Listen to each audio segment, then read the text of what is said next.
Gentlemen, let's broaden our minds. Welcome to 40 Something Podcast. My calculations are correct.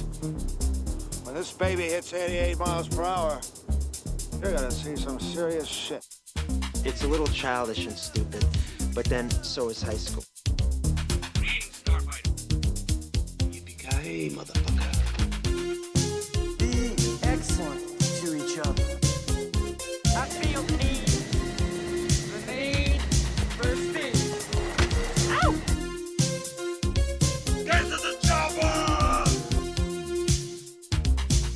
There's something very important I forgot to tell you. Don't cross the street. All right, important safety tip. Thanks, Egan. One shall stand, one shall fall. There can be only one. And now your hosts, Trevor Shafer and Jerry Mullen. Hello, hello, hello. Welcome. Hello, side of Trevor's head. Yes, you're seeing a different view because if you guys had any idea the technical difficulties we go every week, because every week we start off about an hour before the show and set up everything like we did the 2 weeks before, and nothing ever works the same fucking way every time. Thank God for the explicit lyrics tag on our show, because we just fucked that right up. So, I mean, it's unfathomable. Last episode, episode 18, we worked for about 45 minutes, and so it was our first episode in quite a while. And we finally got everything working. We did a test recording, and then we lost your audio completely. Then we figured it out, did our show. I hooked everything up the same exact way, and then you couldn't hear the soundboard. So then I had to boot into Windows rather than using the Mac, and then Skype wouldn't work, and then, you couldn't hear the soundboard, I couldn't hear you, but here we are, everything works for the moment. We're still recording. With the soundboard. With the soundboard. So, actually we got great soundboard sounds this week. Oh, yes. That makes it sound like we change it every week, but we really don't. We know we don't. I rearranged all the buttons because all the ones that we really use all the time are just at my fingertip now. So if I ever want to do Oh, pussy feathers. It's right there now. Well. I don't have to look for it, Yeah. So, episode 19. How are you, sir? Yeah. I'm good. Good. Busy week of adulting. I know. My wife and I both texted each other on Wednesday, and we both, within 15 minutes, both texted each other going, I don't want to adult today. Yeah. Well, my week was pretty good. I said kids were sick again. Megan was sick. That's tough. Are they still sick with the same thing or different things? No, Kate had a stomach bug or something. Like it was Tuesday. Well, Tuesday she was throwing up, and then Wednesday we kept her home because she had a slight fever. And then Wednesday, Megan came home from school not feeling well because reasons. And then Thursday I went to work because everybody was feeling fine, and Megan woke up sick again, so I had to go back to come home from work. But I had already actually taken the day off. But I went to work because I thought everybody's going to be fine. I figured I'd save that day for another time, and that didn't work out. That's fine. But then me and Megan, I handed Megan the reins of The Legend of Zelda: A Link to the Past when we were off together. And a lot of deaths, a lot of deaths. But, if you're going to play Zelda, and she's only played Breath of the Wild, and we've played the one other one, but she's playing this now, and it's, It's a different way it's much different than Breath of the Wild, obviously. So which one are you playing now? A Link to the Past. Oh, Link to the Past, okay. Yeah. So the Link to the Past is routinely on lists for some of the best games of all time. And it's actually the one game my brother and I actually agree on, John. He goes, that's up there with one of the greatest games of all time. So and he doesn't actually argue with me about it or, give us 2 to 3 cents every time like he does. He goes, no. He goes, that it really is a great game. So it's one of the few things we do agree on, which is rare. But yeah, and then, work today, which I missed the chance to go with you to what we had talked about. And then. Well, after you said you couldn't go with me, I actually went with my son last night. And it was. Oh, that's good. At least you get. Well, the game I wanted that they had for months, which we'll talk about that. I actually want to talk a little bit about that because I have updates that you don't even know about. about Ooh, that subject. Fancy. Yes. Well, go ahead. Go right into it. Okay. So anybody who knows me knows I'm a huge Dreamcast nerd. And I'm up to... Yes, that equals up to 4 people that listen to this show. Yes. So I think Thanks all 4 of you. I think I'm up to... I'm in the 70s as the number of games that I have. But my goal isn't for a complete American collection. My goal is for a complete launch title collection. So as of a week ago, I was 7 games away from that. So to help facilitate my quest, I actually hang on. Back in the late 90s, early 2000s, I actually went in with 2 different people, and we had an online video game store called the Import Project. And when one of my partners dropped out, it was just me and my girlfriend, who was my other partner. And then when she dumped my ass, bitch. Sorry, did I say that out loud? I think I did. No, I didn't hear it. Oh, okay. It's Tourette's. I'm sorry. Fuck. I got to keep most of the stock because I knew where it was at and she didn't. So I had a box of, and this is going to be for video only people. I'm sorry. I'll describe it to you. But I had a box of 5 of these. I can't see. Nobody can see that. Nobody can see that? You could, well, you can't see it because I'm doing it on the main cam. You're on the secondary cam. But I had 5 of these. These are sealed 1999 original run Dreamcast VMU units. These are the memory cards. So I decided to part with them on eBay. I couldn't depart with all 5. I just couldn't part with them. I had to keep 1. So in the last 3 days, I sold 4 of those and a Star Trek phaser, which has allowed me, drumroll please, to come with... I'm down to 1 game for my launch title collection now. Ooh, very nice. Of course, it is the most expensive game for the launch title, and a store... Power Stone. Yeah. I asked the guy when I saw him when I was down at that used place, he goes, good luck ever finding that. I know a place that had it. That was the place we were going to go yesterday. They had it for months. I went in there. They had the second one, not the first one. He said there's been a couple going around buying up Dreamcast games like crazy. So, and of course, that's the game that has doubled in price since the summer. So, it used to be a $30 game. Now it's a $70 game. Motherfucker. But thanks to eBay and the money in my PayPal account, in a few days I will have enough that I could actually purchase a copy off of eBay, and it will be mine. Mission complete. Although I don't have all the games in my possession. There are 4 games on the way to me now that will complete that. In fact, I had to rebuy a game because I'm a stupid fucking asshole. Because I bought a copy. It was the only sports game I needed, which was TNN Motorsports Hardcore Heat, which is way too long of a fucking title. How about Hardcore Heat? Yeah, that's fine. Although that sounds like a porn title, but we'll move on. Go ahead. So I got that, and the copy I got, you found out I only buy complete copies. Yes. So I don't do disc only for Dreamcast. So I got this off of eBay, and the one caveat was it said there was some sticker residue from a rental place on the disc, can be easily taken off. And I've taken off shit like that. Yeah. Alcohol. Let's get that off. Alcohol wipes, Goo Gone. Well, in fact, I have it right here. The game right here. In fact, I'll show it to the Jerry camera right here. So, thank you, sir. What I did is I started taking off the Goo Gone. And it was right down the bottom here, which for the Jerry cam was right down the bottom here. It's fine. What happened was it smeared. And as I tried to clean it off, I'll try to hold this up to the camera as best I can. The interior of the disc, where it's clear, frosted over.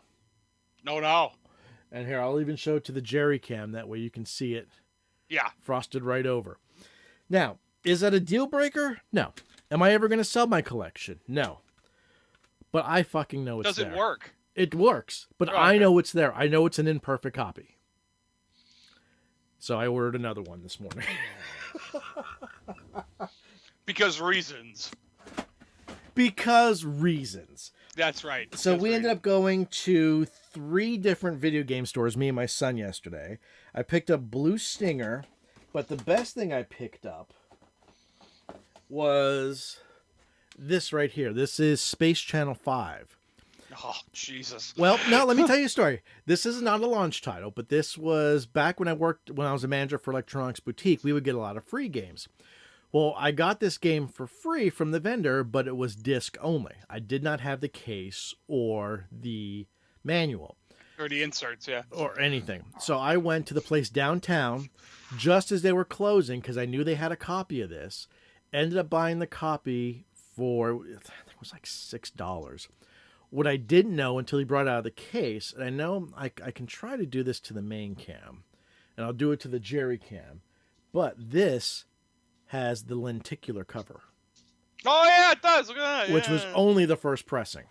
Yeah. So not only did I get the case and manual I needed, I got the lenticular cover. Wow. But there's a game store down in Bloomsburg.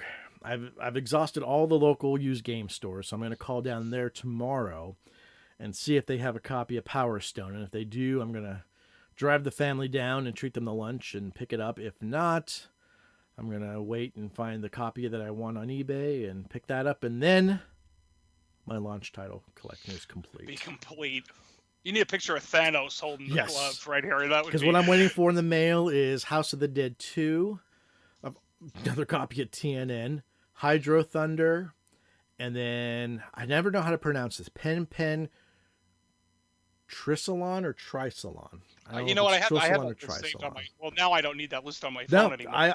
The list is. If you look on their list, is still active because I'm only taking them off as I'm receiving the discs. Yeah, but I took a snapshot of it on my phone or a screenshot of it on my phone. I'm sorry, just so I could, if I stop somewhere, I'm like, oh yeah, Trev's looking for it. But which I very much appreciate you stopping last week for me. Oh, I was down there for the St. Patrick's Day parade, which we'll get into because St. Patrick's Day is this weekend. So I was down that way, and I had about an hour to kill because we have to be down there before they close the roads. You okay there? Yeah, no, sorry. It's like a remix. Anyway. For the people watching the video, I'm actually on a TV. I throw Jerry on a TV, and the computer recording it's right here. So I just check over and make sure we're still recording and nothing's fucking all up. right. Got So wiki remix. Anyway, so I'm down there. That's what it looked like. It really did. Anyway, so I got like an hour to kill, and he opens up like down. He was already open, I think, when I got down there. That was smart for him to be open on a day off because of everything. That was genius. So I walk in and he's got tons of stuff, man. He's got a lot of stuff. If you're willing to pony up the bucks, you know what I mean? He had the Sears version of the Atari 2600. Nice. Complete, with everything and a couple of games. And then he had some other 26. He had a 7800, and that's the 4-port variable, the 4-controller variable. That's the one the nerd did the video on back in the day, 5200. That's the one with the box, The beer holder. Yeah, the beer holder. It's a perfect place to store your beer. God, that video is great. That's one of the few I watch repeatedly. But I thought about buying that, but it was like $80. And, I'm like, the one thing I considered for the longest time was, I don't know if he still has it. He had a Vectrix. He does. With I think it was 3 or 4 games for $300. And I'm like, that's a lot of money, but it's a Vectrix. But what the hell would I ever do? Would I actually ever play a Vectrix? And that's how I talked myself out of it. Yeah. You just don't see them around here in this area. You don't. And I'm sure that didn't come from around here. No, I'm sure probably not. I'll take a guess he got that online. Well, do you know he has 2 stores?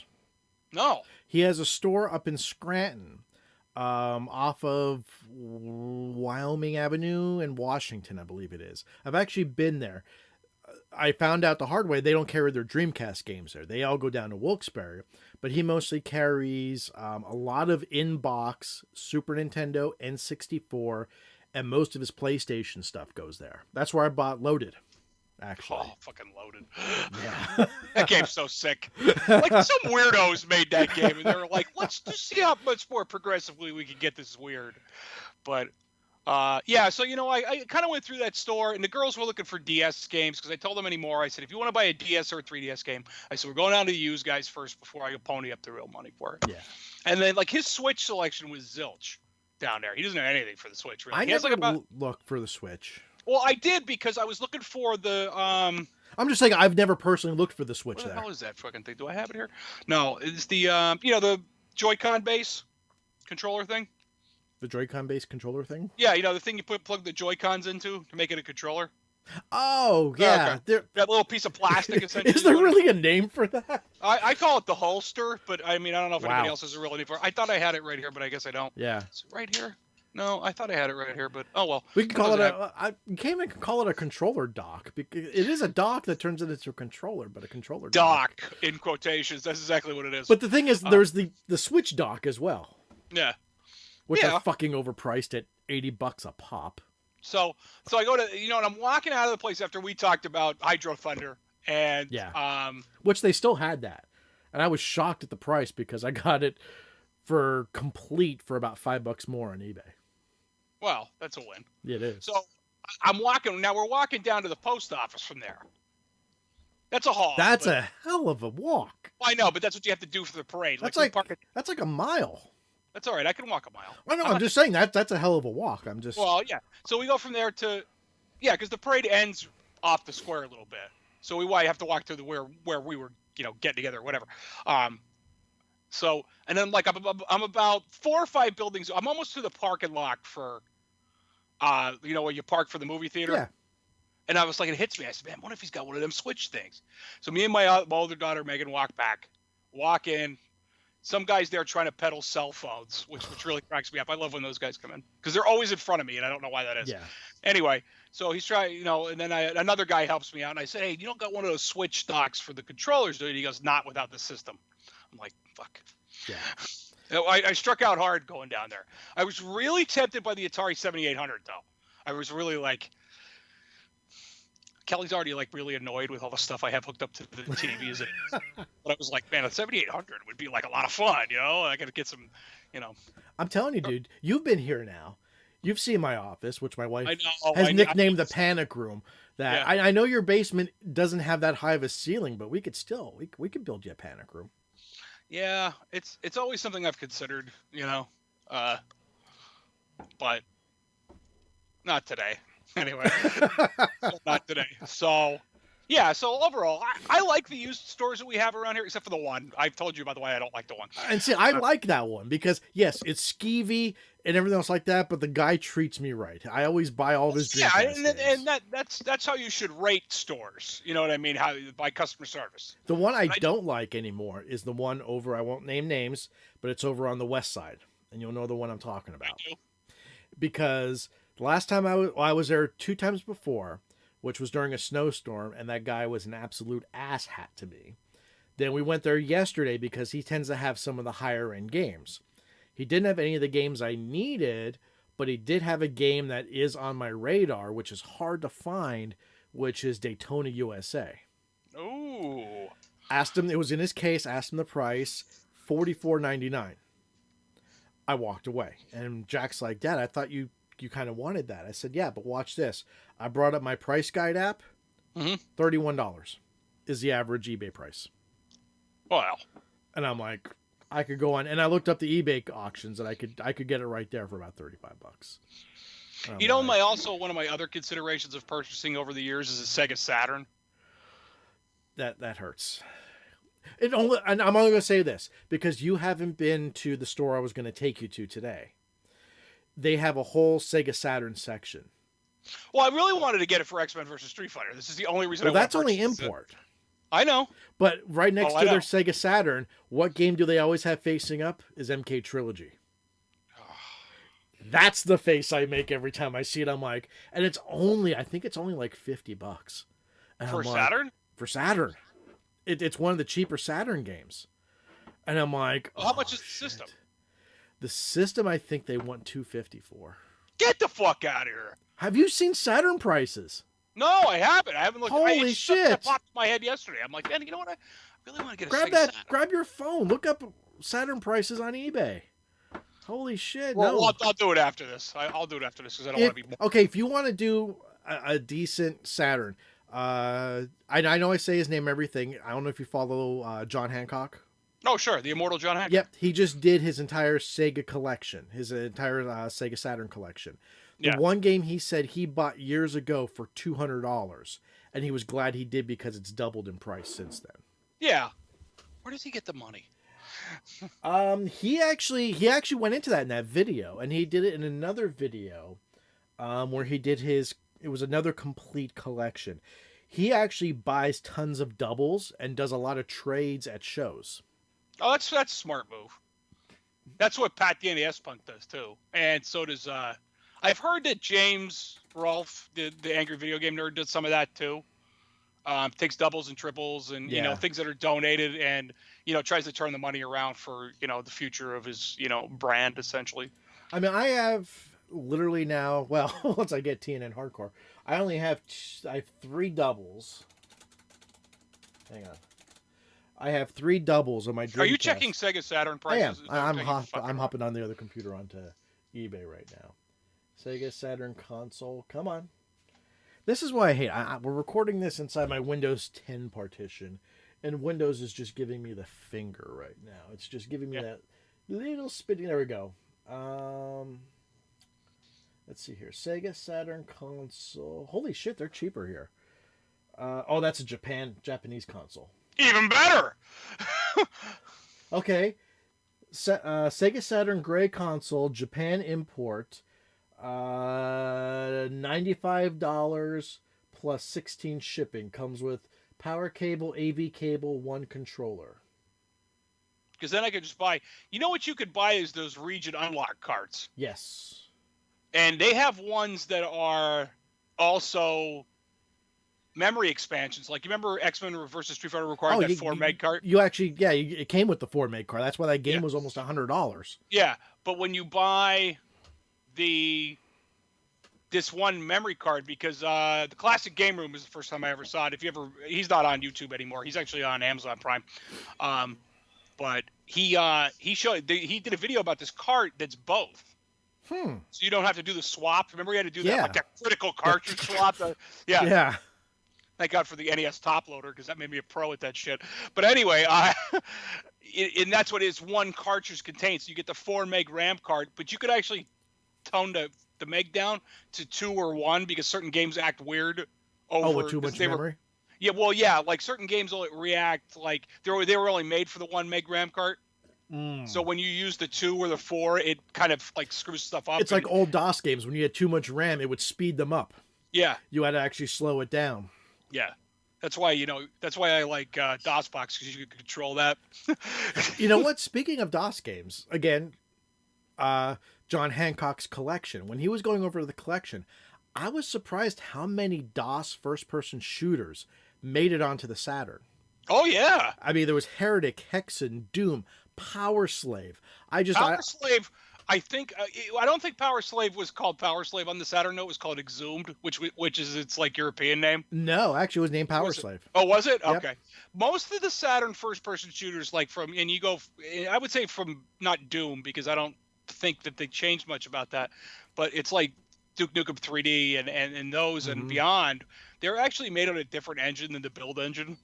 It's like an edited version of another engine. Okay, it's like the same one Power Slave used on other things. First off, when you play Power Slave, there's actually a version called Power Slave EX that you could get online. If you ever get a chance to get that, it's hard to get now. I did play that, and that's 1,000% better than any version that you play. Actually, I will disagree with you there, because when you said Exhumed, there actually is a version called Exhumed, which is an HD upgrade of Power Slave. That's actually what I have on my Windows machine. Oh, okay. Power Slave's like one of those hidden gems. It is. It really is a great game. It is. I still remember the night we found it too. Yeah. Do you remember that night? That was a stumble upon moment.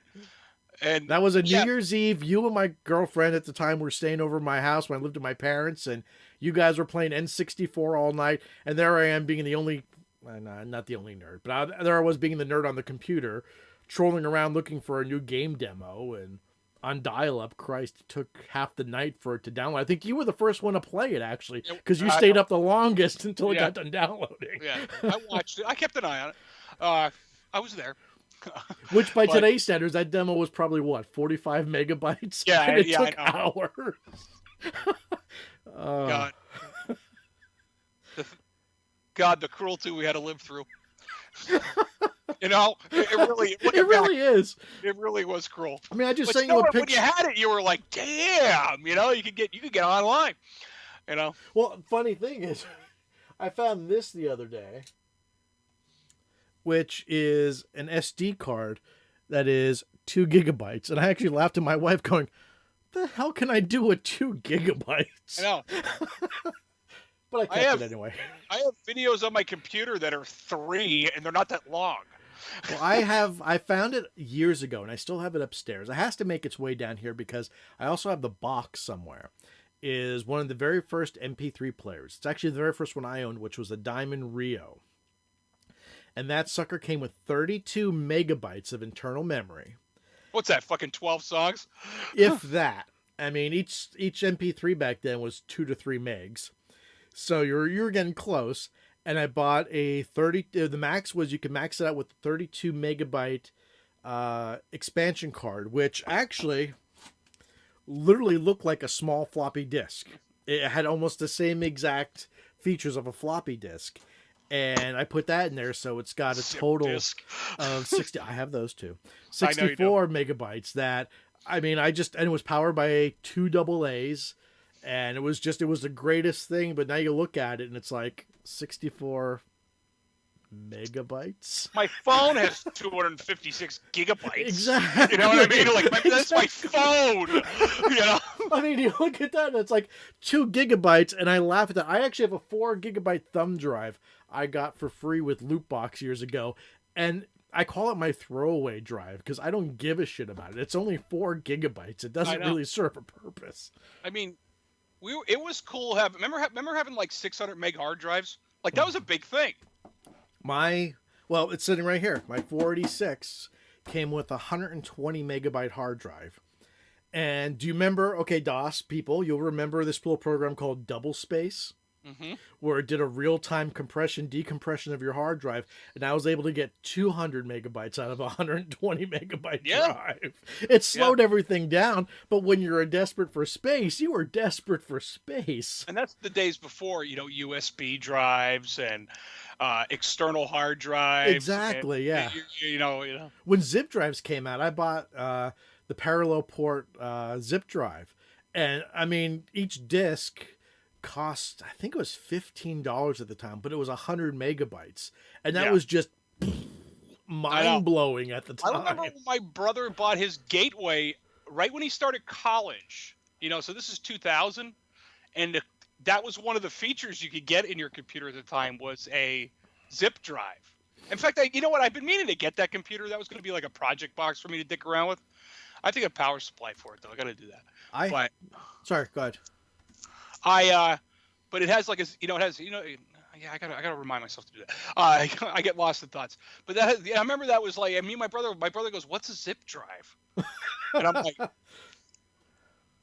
like, well, it's like a big floppy, you know what I mean? Like, you're trying to explain it because it's technology people didn't know about. It's a big ass floppy disk that holds approximately, that would work out, let's see, 1.2 megabytes. 72.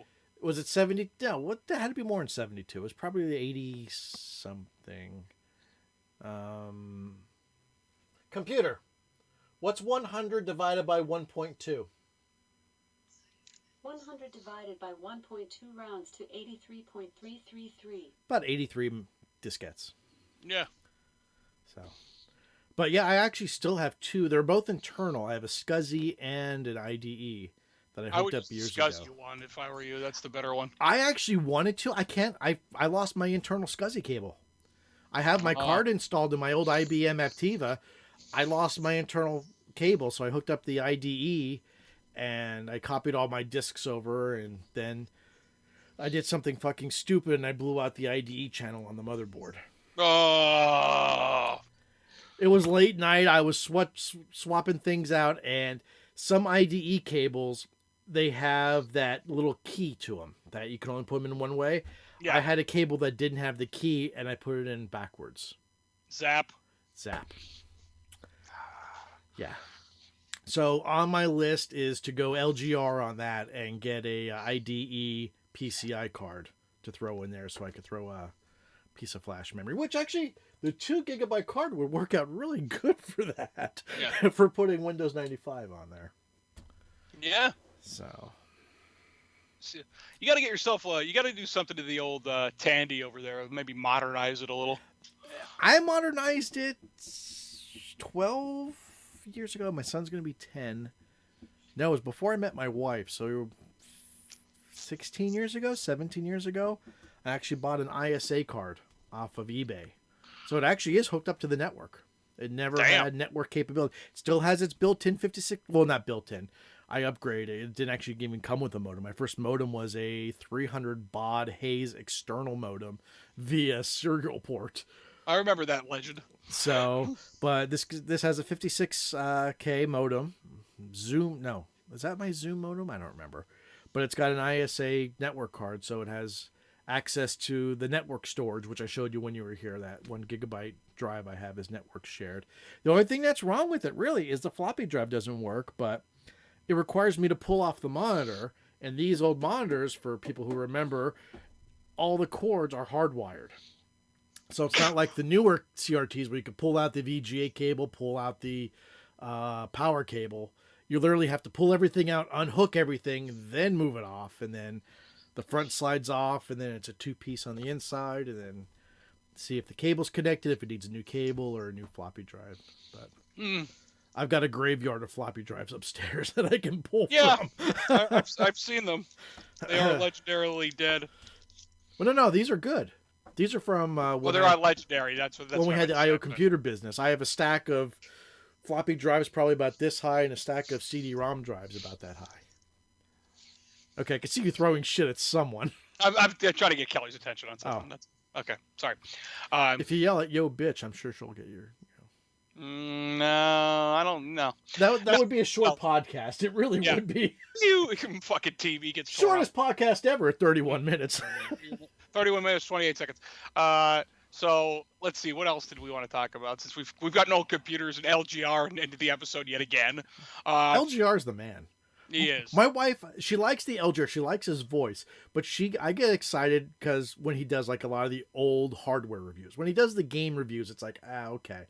She gets excited over LGR Foods. I know, you've told me this before, and LGR Foods is okay. Well, the last one he did, not only was my wife and my son were both sitting there going, "Oh my God, that looks like a delicious sandwich," and like they're just mesmerized by him making. And it's just sandwich. Somebody making a sandwich on the internet. On the internet.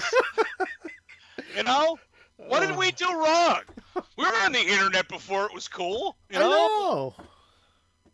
I had AOL 1.0 DOS. You know, it was like, that says everything. Prodigy, right here, baby. Prodigy, yeah. So, all right. So, let's see. What was the other? Okay, can I make one quick recommendation? Sure. Since, and I'll hook you up if you want it. Since we just did the whole DOS old person thing, the series is actually done. It's a 6-episode series on Nat Geo called Valley of the Boom. I don't know if it's on iTunes. You can acquire it different ways like I have. It's not 100% accurate, but it is, I would say, 80% factual retelling of the internet boom, mostly through the browser wars. Ooh. It's based in Netscape. I was going to say, is this a Netscape? Oh, it's story? Netscape. It's Netscape. Oh, yeah. And it goes through the whole, when Netscape kind of launched their IPO, all the way through when everyone was launching IPOs to the bubble burst and then the dissolution of Netscape. Yeah. But it is, each episode's like 45 minutes. On a side note, I just refurbished my 16-year-old PC tower running my Pentium 4. So when I was redoing all the cooling and breaking it down to bare metal to clean it, I actually binged 4 episodes while doing that. And it's if you're into the whole computer history aspect of it. Yes. I mean, Jerry and I were in our 40s, of course. We lived through that. That was our late high school years, was the browser wars. Yes, it was. So we lived through that time. We know the history. We know the stories. But for some of you younger guys out there who listen to this, it's a good history primer. It's I would put that up there as recommended watching right next to The Pirates of Silicon Valley, which again is a TNT made-for-TV movie about, excuse me, the formation of Apple and Microsoft, which, again, 75 to 80% factual, but entertaining. That's the one with Noah Wiley, right? Yeah, Noah Wiley. Okay, and, all right, yeah. I was double checking my yeah. my head here. And what was the other guy? Anthony Michael Hall. As Yeah, Bill Anthony Gates. Michael Hall, the guy from Weird Science. Breakfast Club. And Breakfast Club and National Lampoon's Vacation. Weird Science. Oh, yes. All Kelly right. LeBrock was never so hot as she was in Weird Science. Especially now. Yes. Ooh, I feel bad about saying that. That's okay. All right, so just think about it this way. She had to sleep with Steven Seagal for many years because they were married. So we got to give a little pity to her. I say in some respects, lucky him. And then in some respects... yeah. I don't think there's a winner in that situation. Well, Seagal got some. I mean, this realistically... And by the way, I know tomorrow's your day for drinking. Tonight's my night for drinking. So Yes. Oh, yes. The St. Patrick's Day weekend is upon us. It'll be starting in about 20 hours. I'll be at the bar, counting down. For me, I don't go to the bars anymore because they used to get me in trouble. So I just drink in my office. And so tonight on the podcast, I'm breaking the rule we set years ago because of you. I'm actually having a few drinks on the podcast. I could put a link in the description below. Let's move on. That's why we on this show and then the show before this, Growing Up Geek, we have what's known as the Mullen Rule, is where you do not drink heavily before, during, not after, because that doesn't matter, the podcast at all. And Jerry can attest to this. This shit is the cheapest vodka I found, $9. It's called Wave. It's cherry vodka. And it is so dangerous. It's not even funny. All it tastes like is cherry like juice. Cherry 7-Up. Yes. Yeah. Yes. I had that the other day, actually. And I'm not big into non-diet sodas. I mean, I'm like the other way around. I'm only drinking diet stuff. But I was like, we had something at work and it was there. And I was like, you know what? I haven't had that in years. Let's see what it tastes like. And it's sickly sweet because I don't like sugar really anymore because, I don't want to die. But I was like, this is really good, except for the fact that it's not really good for you, but it was really good. I actually stopped drinking diet stuff years ago because I read that not only is the substitute not good for you in large amounts, but it actually will affect your taste buds over the long term, where sugar won't taste like sugar anymore. I don't know if that's 100% true, but the only thing I don't diet, because I drink water a lot at work, but like if I do drink something diet, it's usually like a Diet Pepsi, and it's just like one can. At home, I go between diet green tea and regular Turkey Hill iced tea. Like I alternate, so that way I kind of can stay with it. You know what I mean? There's some things you just can't give up. Like my doctor said I had to cut out bread, and I just went, I'm Irish. That's not fucking possible. Bread is part of pizza. I am never cutting out pizza. Or it's like maybe we could cut down on potatoes. Let's try this Irish thing again. Home. Yeah.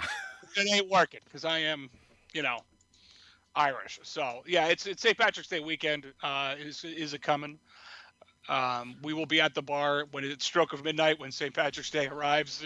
Our usual trip to the local bar that we all go to, Major League, and we'll eat like slobs and drink like slobs. The best was the night. Well, we found out. Well, we went out to celebrate because I found out my son was going to be a boy, and it was my first kid, my first son, and we all went out together, and it was on St. Patrick's Day, and it just so happened to be the night of daylight savings time, so we got an extra hour of drinking. Last call, 2:00. Boom! 1 o'clock. 1 o'clock. Oh yeah, that was fantastic. I love nights like that. Yeah, that was fun. It was detrimental, but yeah, fun. That was a good bar.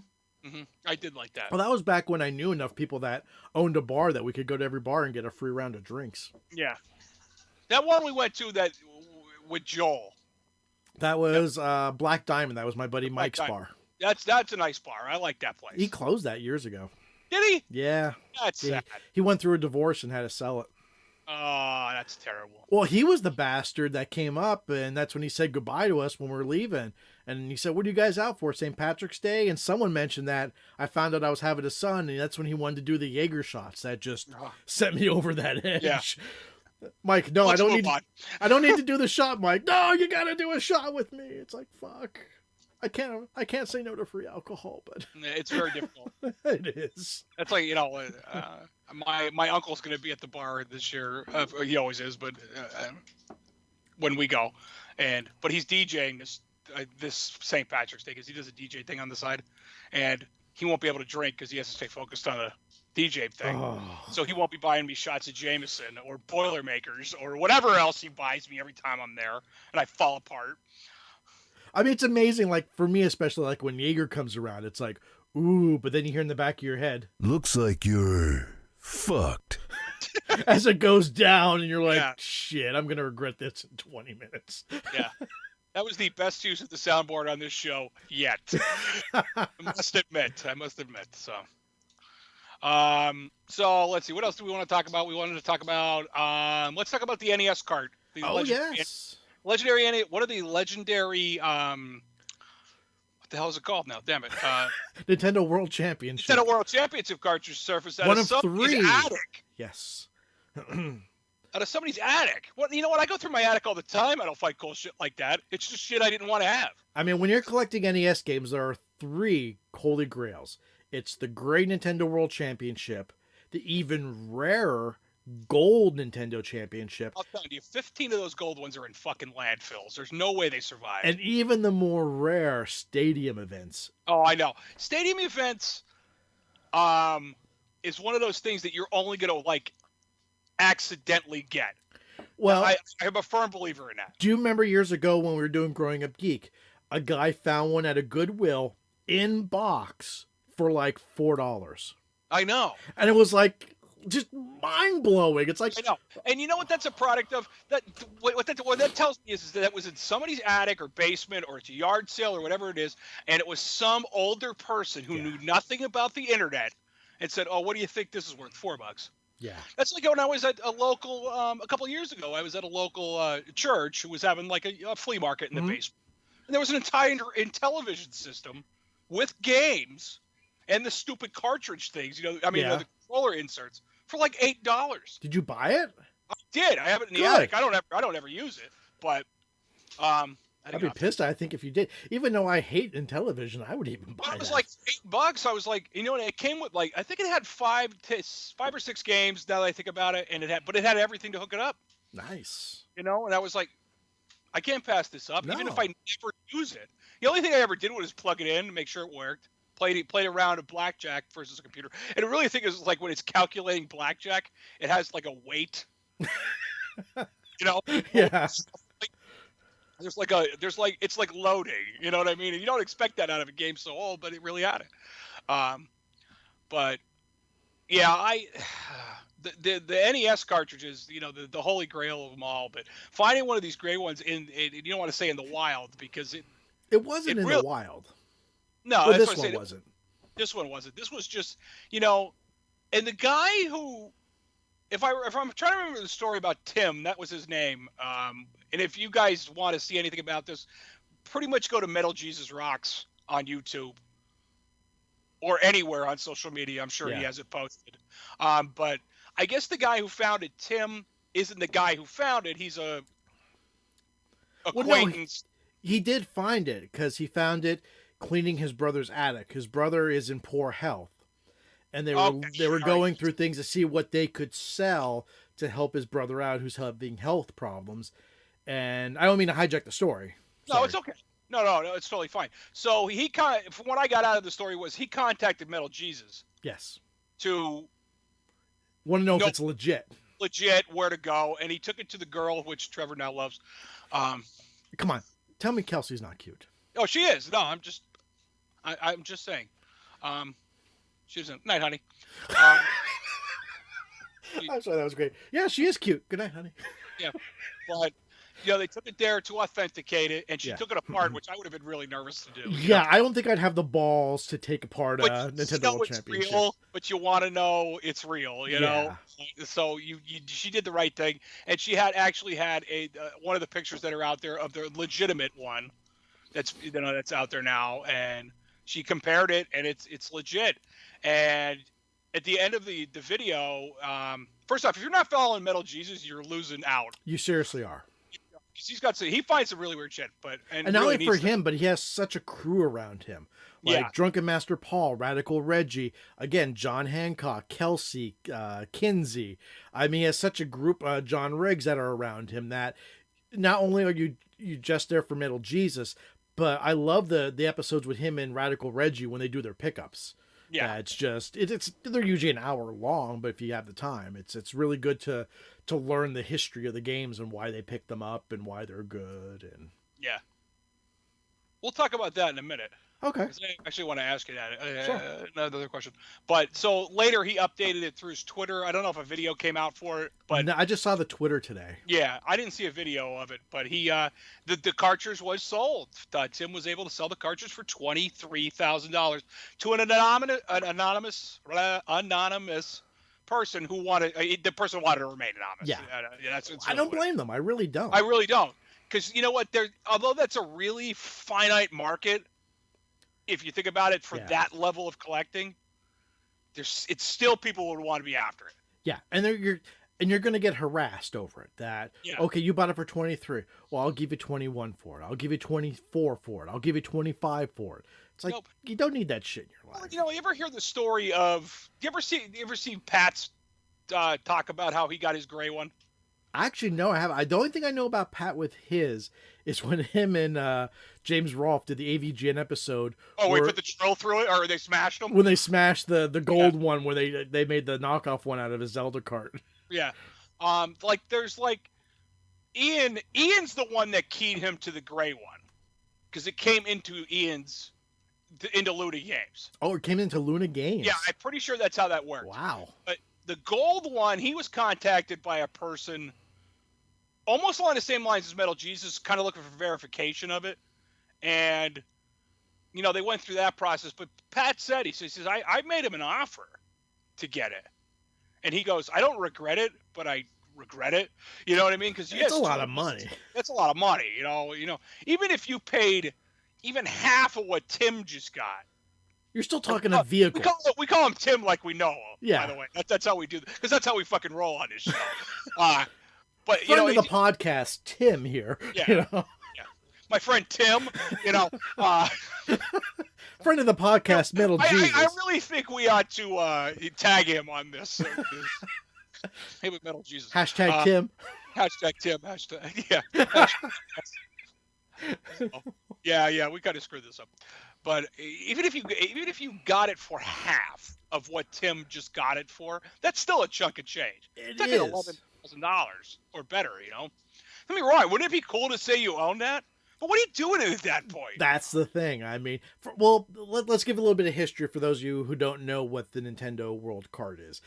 Back in the 90s, Nintendo did a roving championship called the Nintendo World Championship, which, if you've ever seen The Wizard, which is Nintendo's 90-minute infomercial on Super Mario Brothers 3 and the Power Glove, it's basically the same thing. It's so bad. Anyway, go ahead. I'm sorry. What was this?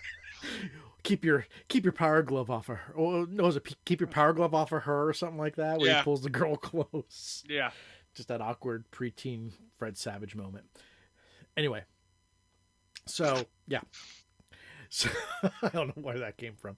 So, they would go around and you would enter this tournament, and it was basically, I think there were 4 games on there, 5 games on there. No, it's 3. You get to play. You play the original Super Mario Brothers, and you have to get 50 coins as fast as you can. And they were timed. No. It's overall. I think it's an overall amount of time. Of course, my daughter texts me like right now. It's an overall amount of time. I think it's like 7 minutes you get to play, and then you have to defeat the first track of Rad Racer, which is no easy fucking task. No, it's not. And then you have to try to get the highest score you can in the original Tetris. That is tough. That's hard. Yeah. But they have these contests all over the country.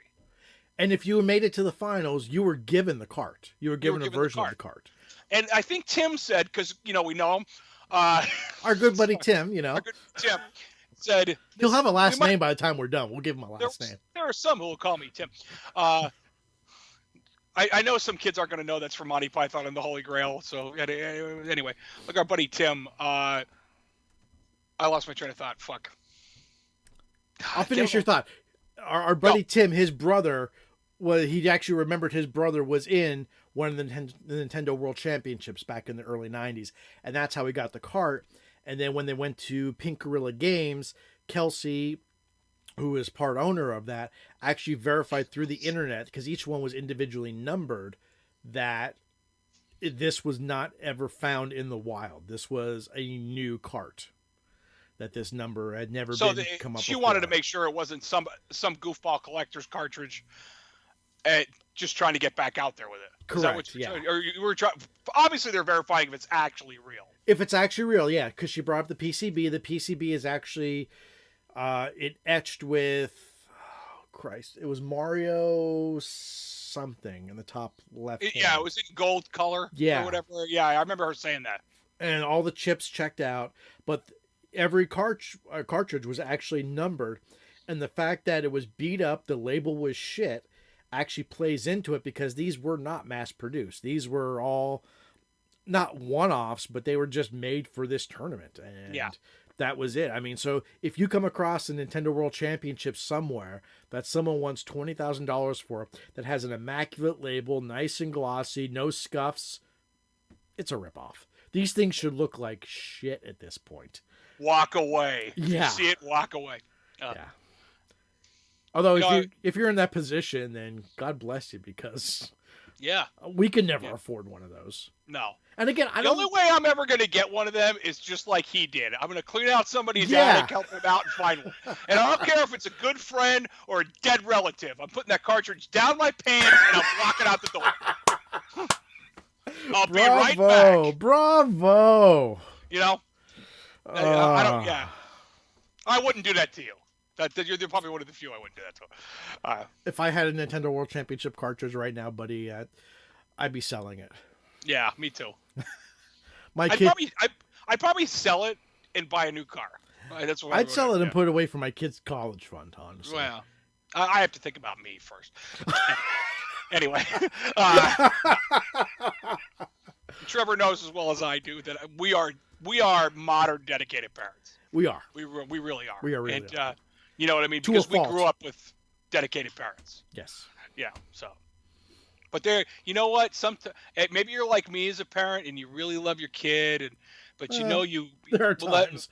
Yeah, I know. That's what I was just about to get to. Sometimes you just you catch yourself muttering "asshole" under your breath at least 3 times a day. That's a good day if I only do it 3 times a day. Yeah. Hold on. I'm getting. We saw the lip moving. Get me a drink. Yeah, get me a drink because I'm dying. And here's my daughter's cat, Discord. He's such a good boy. This is a really happy animal, except when I'm holding him. And see, Discord now. I knew the cat well before the app, but now when I hear Discord, I just think about the gaming app. No, you know what? Discord is named after the My Little Pony character of the same name. I'm learning all the My Little Pony names thanks to my 4-year-old daughter now. Yeah. Discord is the spirit of chaos. That explains a lot. Yes, it does. That's why I named my old dog Loki, the god of chaos. Yeah, before Marvel ever came into the picture, you know. Before when you actually had to know Norse mythology. Yeah. To understand who Loki was. There you go. Thank you. I was dying for a drink. Thank God, kids. I remember when I was a kid, I was the remote. 3, please. Turn it on 3. Actually, I was just having a conversation a couple weeks ago with my wife that, because she grew up in New Jersey, completely different environment. But when we grew up, did you have service electric cable? Or did you have antenna? I had both. When we first had, far back as I can remember, I shouldn't say.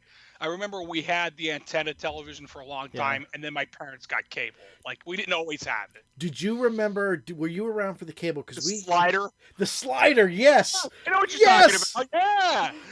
The kids today with the remote, yep, they will never understand it. It was a box that had all the numbers on it with literally a slider, which I could equate to an address book. But no, kids don't know what an address book is, or as we used to call it in our house, the zipper, to find a telephone number. But literally, it was just a little piece of triangular plastic on a metal arm that if you went from 2 and there was only, I think, 30 channels or something like that. But if you wanted to go from 1 to 30, you didn't, there was no remote. This was hardwired to your TV. So you didn't go 30 enter. You just went zip. And your TV had a small seizure in between that point. Yeah. Remember it had like a cord that was like 12 miles long? Oh, yeah. You could take it upstairs to bed with you and change channels. Yeah. God, that's great. I remember my dad. Sorry. Go ahead. You go ahead. Oh, I remember my dad when we moved down. Okay.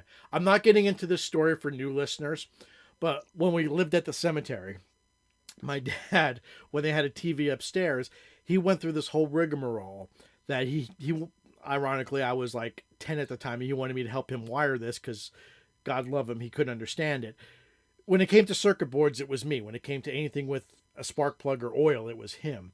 But we rigged up a system with an AB audio video switch through coaxial cable that we had HBO. But HBO, you needed a single decoder. The decoder was downstairs on the TV.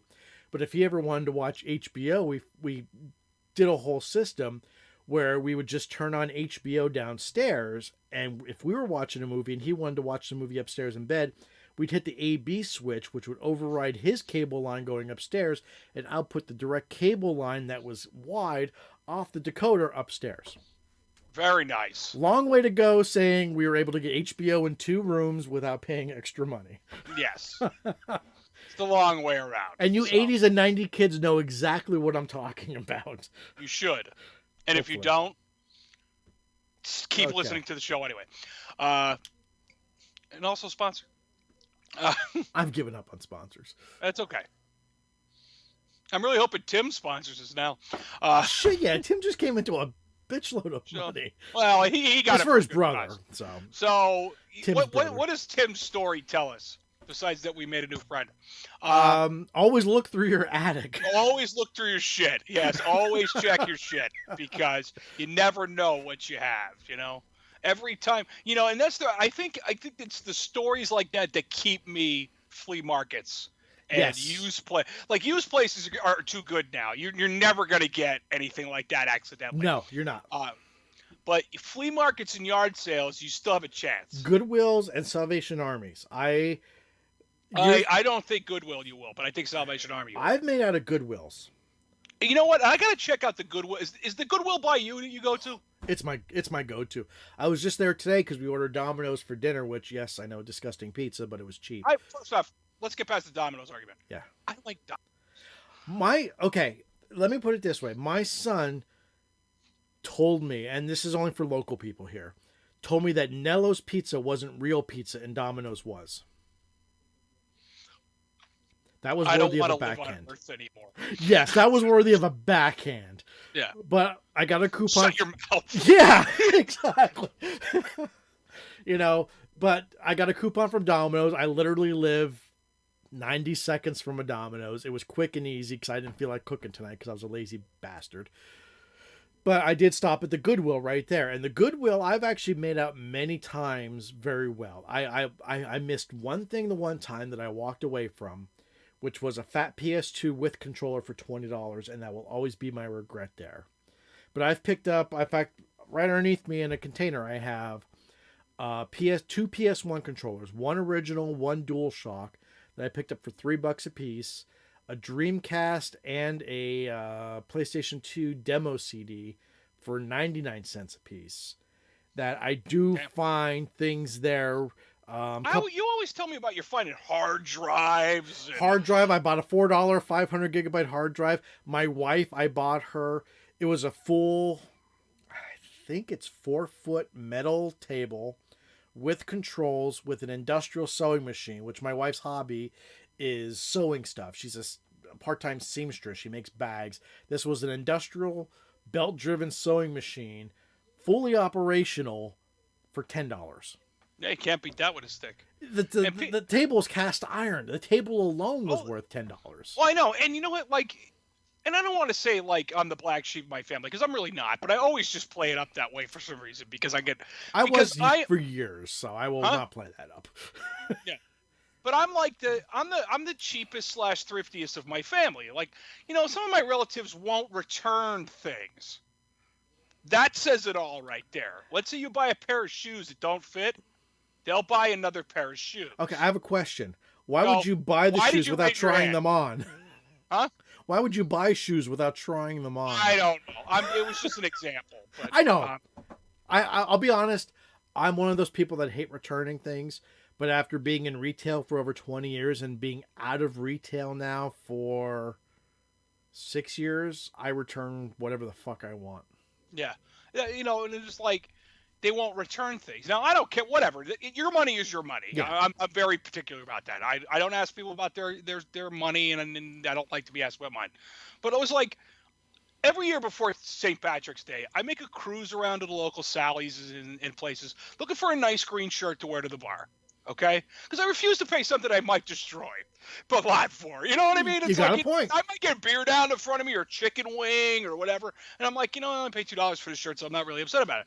So long story short, I'm up there with my mother, who has finally gotten good about this. It took me a long time to break her of it, but once a week now, me and her are kind of walking around Sally's up by the mall.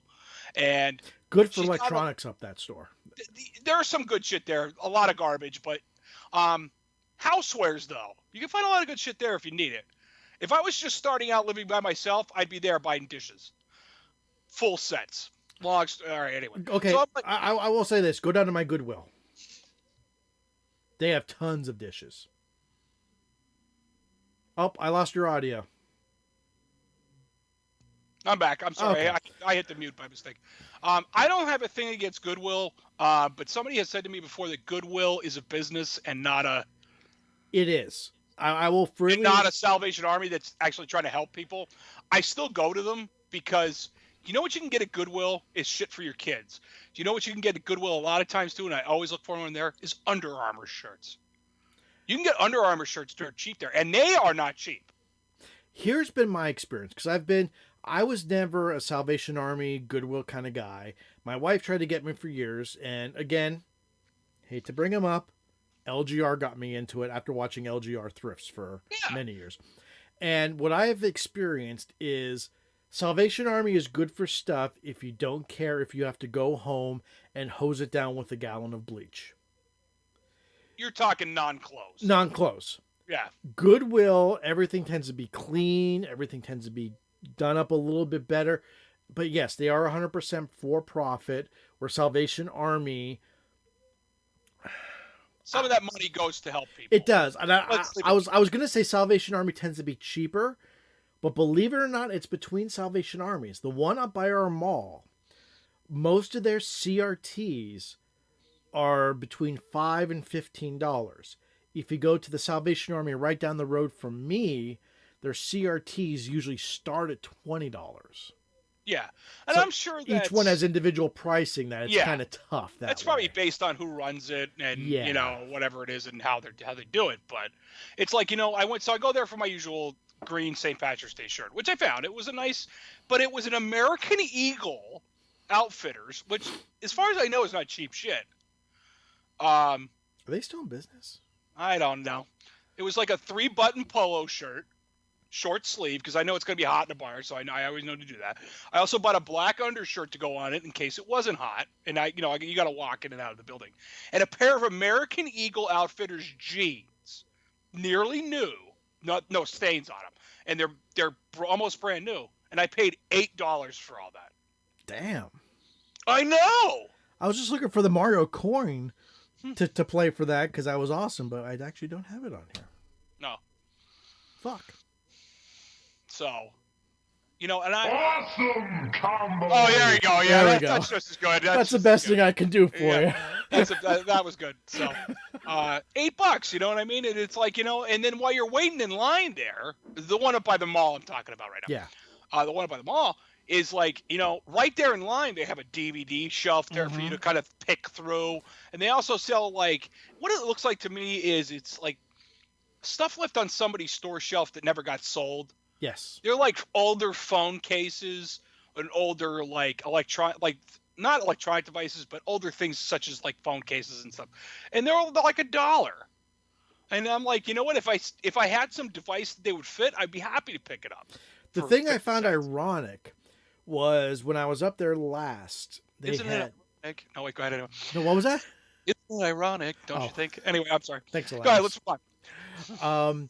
They had 2 flatbed scanners for $15 a piece. Right yes, and I was actually going to buy one because the scanner we have is upstairs. So I was going to buy one for my office, and I actually got a little pissed off because I'm like, fuck, they're parallel port.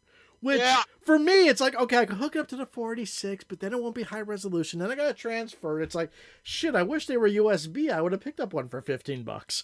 Yeah, I know. I saw them there, and I thought about you, but, I kind of looking at him, and I'm like, he's got to have a scanner. I said he doesn't even fucking need I have one, but I was going to bring the printer down here, but as you saw when you came into my panic room, I've kind of filled this to the brim already that there's still more shit that needs to come in here, and I don't know where the fuck I'm going to put it. Ceiling. Well, I think you said the best when you walked in. You're like, damn, it looked bigger in the pictures. It like, did. Yeah. I gotta admit, not that it's awful or anything, because I think it's really great. It's nice to have a space for yourself. Yeah, that's what counts. So, all right, so we got through the NES cartridge show. With Tim, our good friend Tim. Yeah, you know what, Tim, hats off to you, buddy. But, thanks for taking care of your brother, whose name never came up. What was that other thing you wanted to talk about? Because I wanted to talk about Mortal Kombat 11, but we could go with. I think you had something you wanted to bring up. Oh, okay. This is going to be horrible because I don't know his first name. He's Australian. He came to the United States, lives in Texas now. He was part of the Game Chasers. All I know him is by his last name, Wood. His YouTube channel is called Beat 'em Ups. Okay. And he did this week a top 10, which ended up being a top 12 best free Switch games.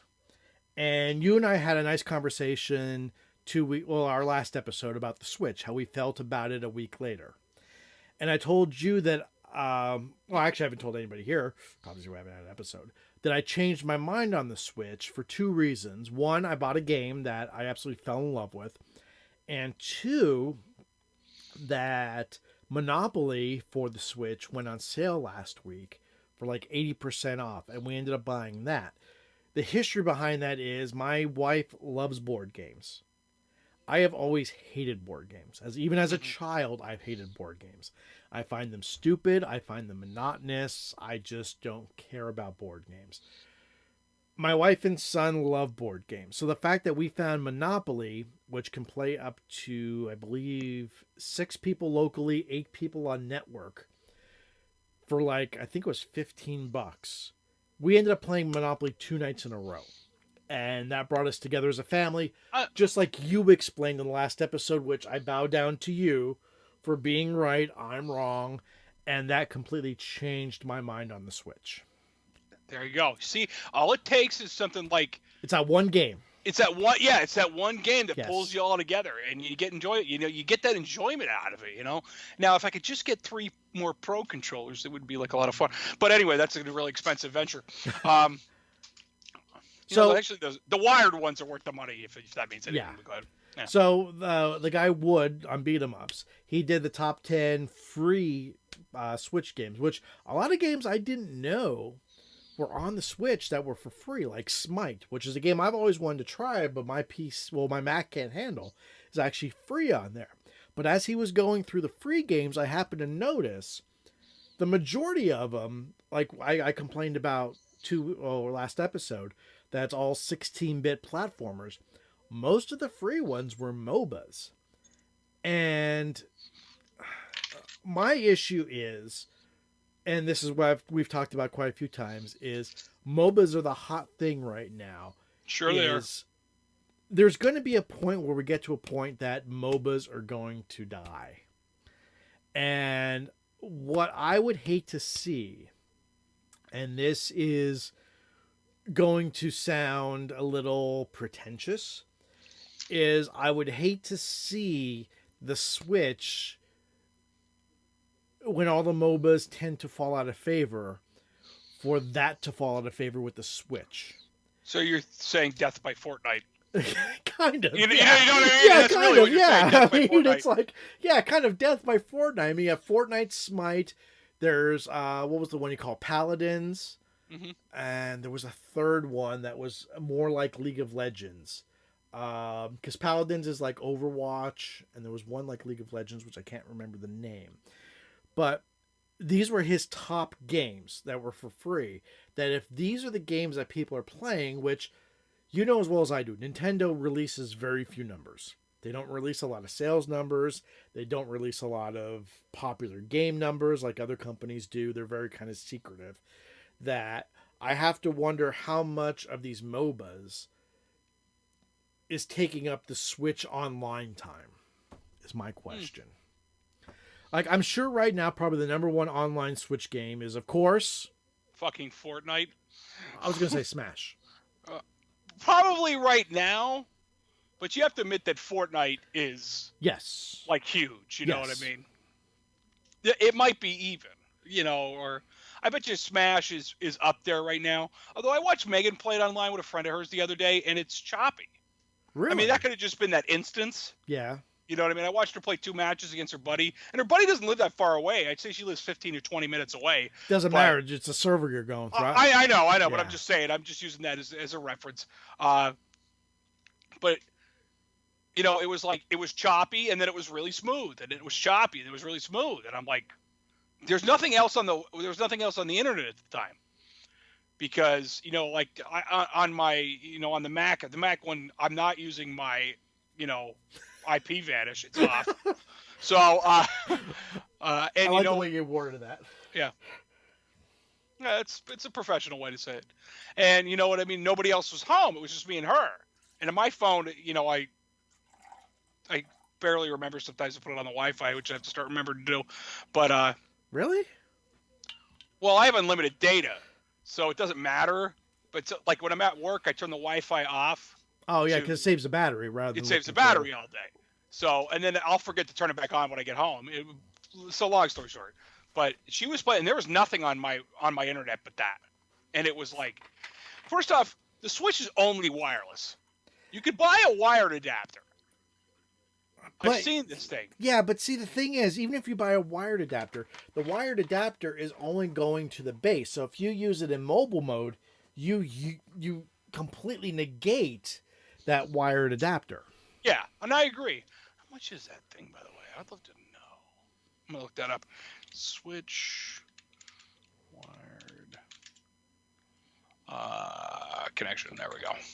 I'm just curious how much that thing is as we're talking. But That's okay. you know, I think that, you know, I just think Nintendo has never been quite the company for online gaming. They'll admit that.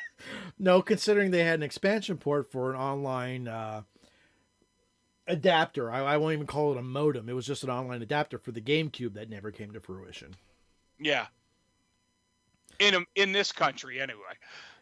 I think that thing did come to fruition in Japan. Did it? Because I know the only thing we ever used the expansion port for was the GameCube Game Boy player. Actually, that wired adapter is a USB adapter that you could buy on Amazon for like $14. Is it just, can you use a generic like Netgear adapter, or does it have to be Nintendo branded? You know what? It's not Nintendo branded. It says the Nintendo branded one is $47. Of course it is. It's an odd price, but there's a network USB adapter 3.0. Kind of like our dongle that we bought for connecting the third-party controllers. Yeah. Yeah. Pretty much. It supports Nintendo Switch. $14.89. $13.99. I'm sorry, $13.99. So. But again, if you use it in handheld mode, that's negated. It's still wireless. I get that. But I'd say about Megan's the only one that plays it in handheld mode. Because like she's upstairs with it right now because I have the TV.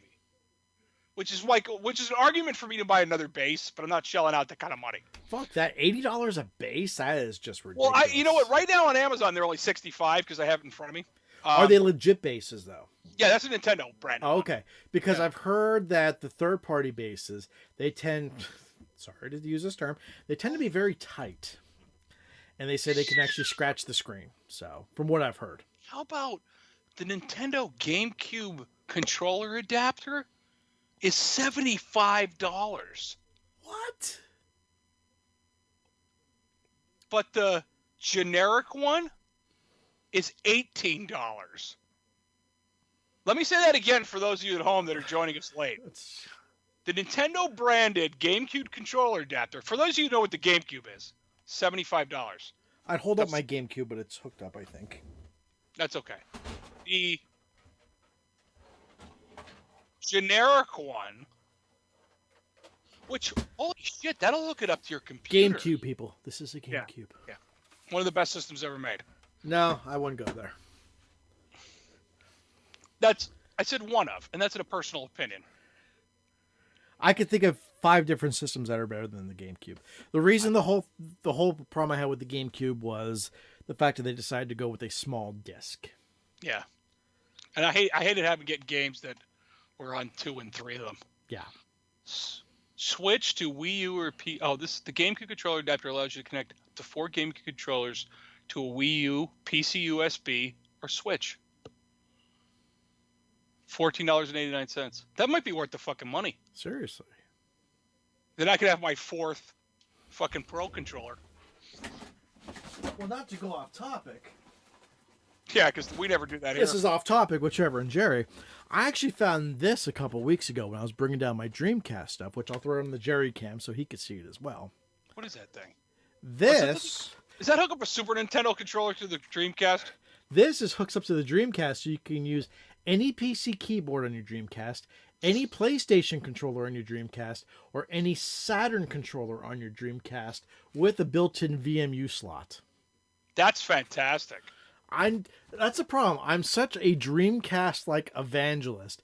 I don't even realize the shit I bought 20 years ago until that thing's pretty cool, because I'll tell you, like, I don't have my Dreamcast keyboard anymore. Oh, I do. Or the mouse. I know you do. You don't have to pull it out to show everybody. Holy fuck. Right there. Yeah. The only thing I don't have is I don't have the box anymore. Yeah. I don't have that crap anymore. But you know, to hook up a regular keyboard or mouse to it, that would be worth it. I do have the Dreamcast mouse in the box. Oh, Christ. Just right there, Yeah. I know. I'm disgusting when it comes to the Dreamcast. You are. My wife tells me that. It's okay. Everybody's got to be addicted now, to something. Since you mentioned, well, not since you mentioned, but since we're on the topic of the Switch, I think it'd be remiss if we don't mention Virtual Boy 2.0, which is the Switch came out last week. Yeah, okay. Mentioning Switch VR as part of the Labo set, which is a fucking cardboard VR headset that you literally stick your $300 Switch into a piece of cardboard and use it as a VR headset. The controllers you have to use up here. Yes. Is that bullshit? Yes. First off, that's got to be the most awkward fucking setup I've ever seen. I mean, even though you could take them off and you could use them in your left and right hands, there's actually an idea that would really work. But there's no head strap. You still have to hold the fucking thing up to your eyes and look around. Then they have that elephant-looking one. Maybe? I don't know. I don't know. I'm just spitballing here. I mean, again, if you look behind me, you'll see how much I love Star Trek. But I'm not going around like fucking Geordi LaForge with a big fucking Switch screen hooked up to my face over your eyes. And I have a VR headset, which I very rarely use, but it's just a headset for my phone. I'm not throwing my $300 game system into there. No. Sorry, not happening. I should say, let me preface that. The VR headset I have is plastic with 2 elastic straps holding it onto my face.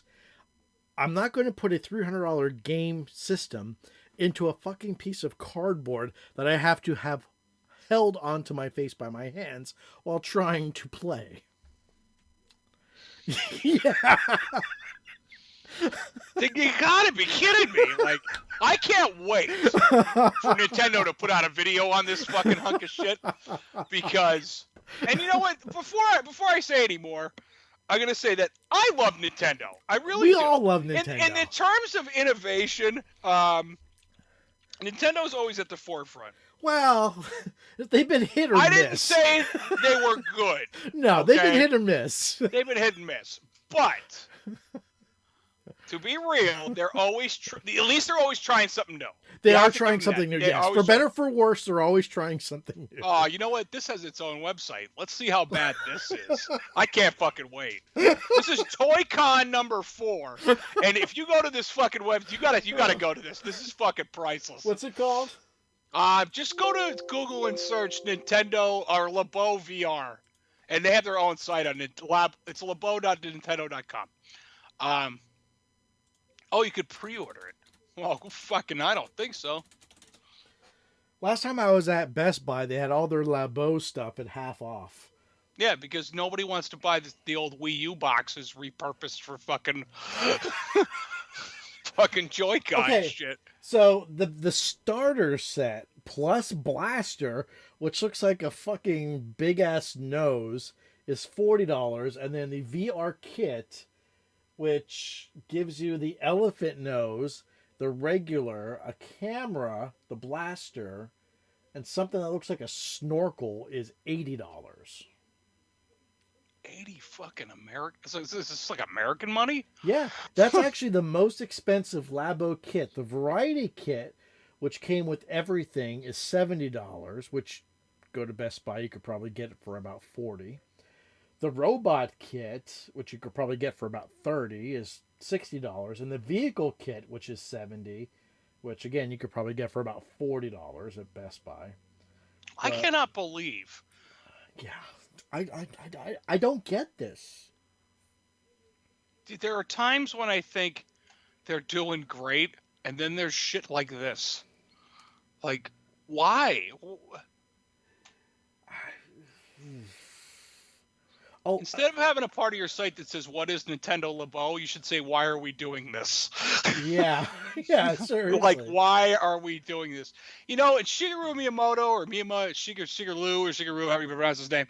The guy's a legend in the industry, and you had to know that at some points he was probably. Are you talking about Shigeru Miyamoto? It's Shigeru. I thought it was Shigeru. No, I watched a video on exactly how to pronounce that fucking guy's name. Hey, watch your mouth. He created Mario. He did. Mario's an American and an Italian plumber who lives in another country. Anyway, created by Japanese. So he's a racist character. Yeah, very. He covers. Actually, he's not, because he covers so much shit. He's really impacted by all. But you have to know that guy was. You have to know that Shigeru was. He was probably running Nintendo to a point for years. I always believed that. He was fueling everything that they did. At what point did he go to? Couldn't somebody have stopped him when he said, "I'm going to sell fucking cardboard shit. Let's see if they buy it." That's exactly how this went. I think that would probably get most people promoted. Yeah. Okay, now I'm just going to spitball this out here. I have zero evidence, zero inside baseball information. But I have to wonder if this is the reason Reggie just decided to retire. Oh. If he looked at it and go, even I can't get behind this shit. Yeah, that probably came across his desk, and he's like, you know what? Fuck this. I'm out.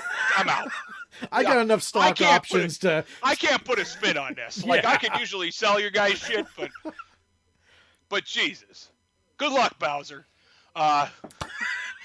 That's exactly what Reggie said. Good luck, Bowser.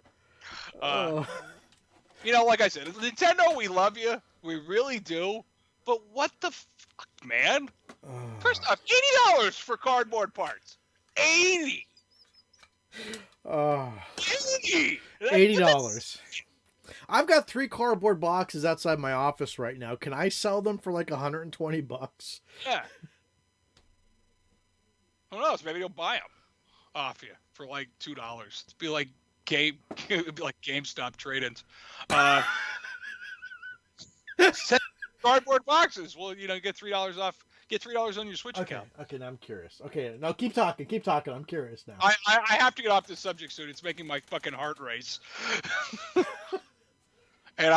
This is sick. Like the robot one. There had to be nobody that bought that. Like the vehicle one was kind of cool. At least the concept was. Even if it didn't work, because I doubt it did. See, the robot one seemed like the most plausible one, that it was a full body VR experience kind of thing. I think the fishing one would be like one of the neatest ones to play, or the motorcycle one. And so I can see that one breaking the quickest, because the fishing pole has to extend, and you know what it's like to live with siblings. I mean, my sister, if I was playing with a fucking cardboard fishing reel, she'd come over and go break it right. Well, you know what though? I just think about every time I have a cardboard box in this house, the dog gets it. And fucking destroys it, And I'm sure your dogs do some of the same stuff once in a while. Okay, I'm looking at Nintendo Labo on GameStop, and no, they don't have any pre-owned Labo stuff, so I don't think they take it pre-owned. I was just curious, because GameStop is such whores for pre-owned. They are. I gotta send you the links to that guy who buys, do I have that fucking... Smash? No. I have this guy. I found this show, and I'll find it for you because I'll get this guy's name. It's another YouTube subscription that I found. Yeah, no, I just subscribed to a guy. He does pre-owned. He buys pre-owned GameStop stuff and like reviews it. Yeah, I found that same guy. What the hell's his name? He's got a beard and glasses. Yeah, reminds me of my ex's boy toy. Who whatever. No, he's not bearded science guy. Hang on here, because he does videos every day. He does. Spawn Wave. Yeah. I just subscribed to him. Yes. That's a great channel. But he gets the stuff from the one video he saw. He ordered the most expensive things on the site. Yes, he did. He was hoping it would come complete, and as he's opening up, he was like, "Well, this is disappointing. I paid $80 for disc only now." And dude, it's GameStop. They're gonna fuck you every time they get. And then he got the one game that was a PS2 game, and he opened it up, and it was the actual case, but it didn't have the instructions. Yeah. It's like, unbelievable. Oh, guess. So. One day we have to get together. I'm not making this the YouTube show, but I just have to say, one day we should get together and compare YouTube subscription lists and see how many overlap. Oh, a lot. I know I'm over 100, so. Yeah, I have a lot. Some of them I think are dead, but... Let me see. 1, 2, 3, 4, 5, 6, 7. So 7, I have 111 subscriptions. Well, hold on. I will tell you, I can tell you how many I have. You might be catching up to me. Keep in mind, my wife adds a few here and there that she never watches. 132. Okay, you win. Yeah, I have 132. I could say probably one or two of them haven't updated in a long time, but I still subscribe to them. Like JonTron and... Oh, I can't stand JonTron. I find him such an asshat. JonTron's funny. I don't understand JonTron. He puts out like one video like every 2 months, and it gets instantly like 4 million views. I know.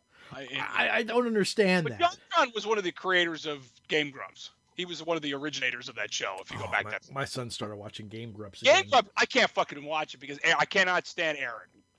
Game Grumps and Venturian Gaming. I can't stand either one. I told my son, I said, if you want to start watching them again, you do not watch them on the TV. Watch them on your tablet. And he does. Yeah. That's what I tell the kids. I said, if you want to watch your garbage, like Megan watches videos on her phone, which I don't understand. They watch people playing Roblox and whatever. It's fine. I watch speed runs. That's not different, but it is. And I'm like, just put your headphones on. I bought everybody new headphones for Christmas this year. Put them on your head. Well, my daughter's into watching, and this really creeps me out. She's huge into My Little Pony. My Little Pony is her life right now. And she watches these channels where these parents play with their kids with the My Little Ponies, and they video the whole thing and then put it up. And what cracks me up is I think I know who they are. But it's just, to me, okay, you're playing with your kid. You're having this quality time. What makes you think you have the need to video it and then put it up on YouTube? Because people will watch it. I was going to say, but then I look at the houses they have, which are these huge fucking houses, which are like huge rooms that have no furniture because they're just so goddamn big. And I'm like, am I the asshole for not doing this with my own daughter so I can afford these huge goddamn houses? Yeah. And it's like, look at Bat Dad. Bat Dad says Bat Dad is just... That guy made a fucking fortune making fun of Batman, essentially. With a $3 Spirit Halloween Batman mask. Yeah, and you ever see his house now? It's fucking enormous. Okay. And his house wasn't small. Between me and you, though, his wife Jen is hot. She is. That's not between me and you. We just said that over the internet. Yeah. So, but yeah, she is. You just need that voice. One more thing we'll say about the LeBeau thing is how about Nintendo's fucking amiibos?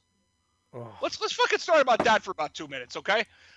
Nintendo took the concept of fucking action figures, made them a little bit cooler by interacting with your games, and now you couldn't fucking get the ones you need for less than $100. I will take you one further. I wish I had all the money I sunk into Disney Infinity figures for my son. Fuck. That's essentially what the amiibos are. Yeah, I have literally hundreds of dollars sunk into Disney Infinity figures upstairs. And my son the one day says, I don't play with these anymore. Can we donate them to Salvation Army? And I literally wanted to tell him to go fuck himself, but I did the nice thing and said, no, there's too much money sitting here. I'd rather them rot than to donate them at this point. Because you should put the whole thing up on eBay for like $50 and get rid of it. Fuck, I've got probably $400 of it. They were like $15 a pop. And I was the stupid one back in the day where my son would go, Daddy, I want this one. Okay, get it. I want this one. Okay, I'll get it for you. Same thing with Skylanders. Yeah, my nephew is into Skylanders. I got him so many Skylanders. And when Toys R Us was going out of business, they had an entire aisle of Skylanders for 50 cents a piece. And I go, Jack, pick up any Skylanders you want. And he goes, I'm not really into that game right now. And I always want to turn around and go, oh, you're not into the game at 50 cents a pop, but when they were $10 a pop, you gotta have this one and this one and this key. It's and that another key. moment. It's another moment for this. Yeah. Yes. Second time this episode. It's like, smack your child. It's like, are you not into it seriously because it's cheap now, or are you just trying to give me an aneurysm? Is that, or do you want Daddy to drink more? Is that what you want? Really? Is that what you want? So sorry. All right, so we're. I'm off my soapbox. Yeah, feel better. But then I come. No, to not find really. Out, I got one more thing about the amiibos, and then we'll move on to the Mortal Kombat 11 complaint. Part of the show. Excuse me a second. Oh, my back is killing me on this chair. So I come to find out you could go on Etsy and all these other, these creator websites that are around, and they will make you amiibo cards that do the same exact thing as an amiibo because they have an NFC tag in them. Yes. For like $20, and you can get the entire set. Do you know I had to search around for about a week to get him the Super Mario cereal that had the special amiibo in there for Mario Odyssey? And I finally found it, bought him 2 boxes, and I shit you not only was the cereal disgusting to taste, it actually smelled like vomit when you poured the milk over the top. God. And well, then he does work in a sewer, I mean. And then at the end, we scanned it, and what does it give you? It gives you like, it was like an extra like 5 whatever money it is in that world, because each world has like their own little currency. I'll use your Zelda term, the rupees. Yes, there you go. Yes, it has its own value that you can buy stuff at the shop to buy, like the hats and the outfits and stuff. The costumes. Like that. Yes, pretty much. Yeah. Which, ironically, the costumes are actually required in Mario Odyssey to complete some of the tasks to get the moons. Oh, okay. Which is that game shines, and that game stars. What? The moons in that game are the Super Mario Sunshine shines. Yes, shines. Yes, okay. And Mario Sunshine shines are nothing more than the stars from Mario 64. They're the fucking collectathon objects. Or the Mario Galaxy ones, yes. Yeah. Yes, exactly. Yes. That's all Mario has become. It's just a collector of objects. You know. But I will say Mario Odyssey is probably the best Mario game I've played in the last 20 years. Oh, no, that's what you say. I'll give you that. Megan wants it for her birthday this year, and I'm probably going to buy it for her. But it is worth it. It is a time investment, but you'll find it's not as addicting as Mario's Sunshine. Mario's Sunshine, I feel, is probably the weakest of the Mario games. Well, that might be debatable. Well, that's taking Mario 2 at face value, which yes, it is. When I was a kid, I loved Mario 2. Now I do. I still like it. I would beat it endless times, and then it wasn't until I found, when I was older and I found out it was actually just a reskin of Doki Doki Panic that I'm like, wow, we were really cheated out of a Mario sequel.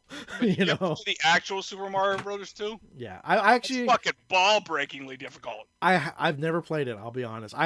Of course, I have it on my RetroPie, but I've never played. Never played it. So, if you want to know why James Rolfe screams at the TV, that is the reason why.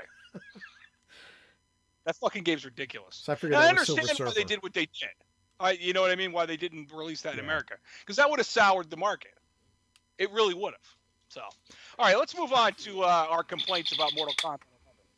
Okay. Enterprise, come in. Anyway. Sorry. I got to play with something when I'm on the podcast. Yeah, at least it's not your dick. Let's move on. Come in. Yeah. Satan. Anyway. So, yes, Mortal Kombat 11. You sent me probably the best picture I've seen in a long time. Yes. That did not... Yeah. Yes, I did. Okay. For those of you that won't see the picture... I probably should have... I could have thrown it up on the OBS, but I didn't, so... hold on. Let me see. You have it on your phone, so you can throw it up to your camera. I'm going to do that. It's right behind that... Don't show any of the other pictures. The redneck picture I sent you before. So, yeah, well, hold on. I got to minimize this screen. No, I have to be able to see where my camera is because I don't really look at myself when I'm playing this. But here, if you could see this. There you go. That right there. Perfect. Yeah. So if you can see this picture, this is Sonya from Mortal Kombat 9 at the top here. Or Mortal Kombat, whatever it was. No, it was Mortal Kombat 9. It was Mortal Kombat 2011, which... Yep. Yeah, this is Sonya now, and this is Batman screaming, "Where are they?" No, you got to do it right. Go, where are they? Yeah, where are they? So obviously, her tits disappeared. She's had breast reduction surgery apparently, which I'm a big fan against. But wait, you can't be a big fan against. Oh wait, yeah, I'm against that. I'm sorry. Yeah. Yeah, I'm sorry. It's getting near 11:30. I've been up since 4. So I'm running out of gas. So and then what I said to you, and is me and you had a kind of a difference of opinion about Johnny Cage. Yes, which we did. I thought was really good. I think Johnny Cage, it's still the same guy voicing him for the previous game, which is nice because I think that guy did a great job, and I think it's the same one for Mortal Kombat 9, but I can't be sure about that. But again, okay, I'm going to hijack this for 1 second. We had this argument before the storyline trailer came out. Yes. Okay, so continue. Okay. So the trailer for Johnny Cage comes out, and obviously me and you've seen it by now, but before that. And I just think he looks ridiculous. He looks like... If you look at him in Mortal Kombat X, or XL, or whatever the fuck it is now, and then you look at him now, it looks like he's aged 12 years. And I don't know how much time is in between each game, but he looks like a middle-aged man. Well, apparently there's like 17 years between each game because each base character, like suddenly Jax has a daughter now. Well, yeah, and you know what? They have a kid, and they kind of went over that. And in Mortal Kombat X is that in between, at the end of Mortal Kombat 9. Yeah, Sonya and Johnny Cage got together, got married, had their daughter, and it's somewhere in between there they got divorced. Can I just say that this whole timeline is fucked up because instead of calling it Mortal Kombat 9, they called it Mortal Kombat, which is also known as Mortal Kombat 2011, aka Mortal Kombat 9. So why can't we just keep with a singular. Yeah. Why can't we stay with one number convention? Yeah. Please. It's like going from Windows 8 to Windows 10. It's just stop. Just there are numbers for reasons, just okay. I'm done on that. It's okay. That's always bothered me. So, and if you play the story mode for Mortal Kombat X, XL, whatever it is, they go over this whole story about the two of them, and Sonya's job is what kept her away from her family, and she focused on that more than being a mother and or being a wife, I should say, but then her kid joins the army. Did they actually get married? I've only played. I never played through the story mode of Mortal Kombat. They did because their daughter's name is Cassie Cage. Yeah, well, I know Cassie, but I didn't know if they actually got married or if they just hooked up. That's off screen. Basically, what it is. It just said that they got married, had a daughter, got divorced in between the games. But so first off, Mortal Kombat 11 looks great. It really does. It does, and what I'm very happy about is that it's coming to the Switch. Yes, so you'll be able to play it. Yes. Because I'm poor and I only can afford one current gen system. And I'm hoping, now that all these companies have gotten smart enough to do a little bit of cross-play with games, we'll be able to play each other. And I hate to say it, but I have to give Fortnite credit. That was the first one to have Switch, Xbox, and PS4 compatibility across the board. So they've opened up the doorway for it to happen everywhere. Yes. And Nintendo, I'm surprised, was the one that got in on it because they're usually really weird about that shit. And Nintendo is actually the cheapest one to buy in on their online system at $20 a year. Yeah. Well, $35. I pay $35 for two accounts. The family account. Yeah, I did the same thing. But and you look at the design of the new characters in Mortal Kombat 11 XI. I have issues with some of the designs. First off, I have automatic issues with Sonya. We've talked about it already. I have issues with Kabal. What happened? Yeah.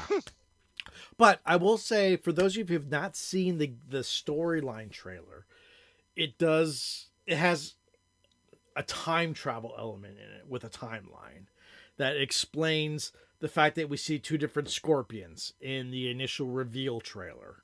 That I'm sure it's going to be explained in the storyline. Yeah. Blah, blah, blah, blah, blah, blah, and it's going to make sense at the end. But I agree with you. The current Sonya is voiced by... what the hell is her name? Ronda Rousey. Yeah. They based the model off of her, which... First off, I don't even fucking believe that now. Because Ronda Rousey is much better looking than I was going to say, I'm not saying she's not an ugly woman. She's a very attractive woman.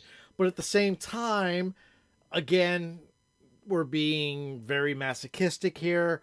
Mortal Kombat, DOA, has always been about the boobs when it comes to the women. I mean, in Mortal Kombat 3, we had Kerry Hoskins, who was a Playboy model who did Sonya Blade, that I'm kind of hoping in the weird kind of sexual male chauvinistic way that we do get to see that old model. But at the same time, it's like, okay, maybe this is the progressive way to go forward and model off of the voice actor rather than as a character model, which...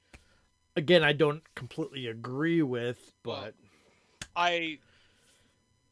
because if we I do and I don't. Let's be honest. If we modeled the character off of the voice actor, most of the male actors in today's world would be based off of Troy Baker. Yeah. Yeah. Or that guy that voices Yakko. But I can't remember what the fuck's that guy's name. Yeah. What the hell's that guy's name? He does that show. I'll find that later. I know who you're talking about, though. He's Rob Paulson. I hate to say it, but it's the old white guy.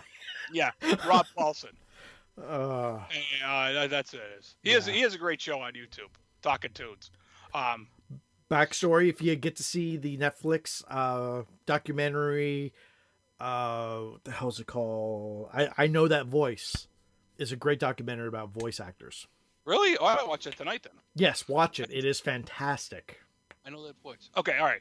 So the character models in Mortal Kombat 11, they look great. Don't get me wrong. They do. They really look good. Well, Kabal, I'm a little...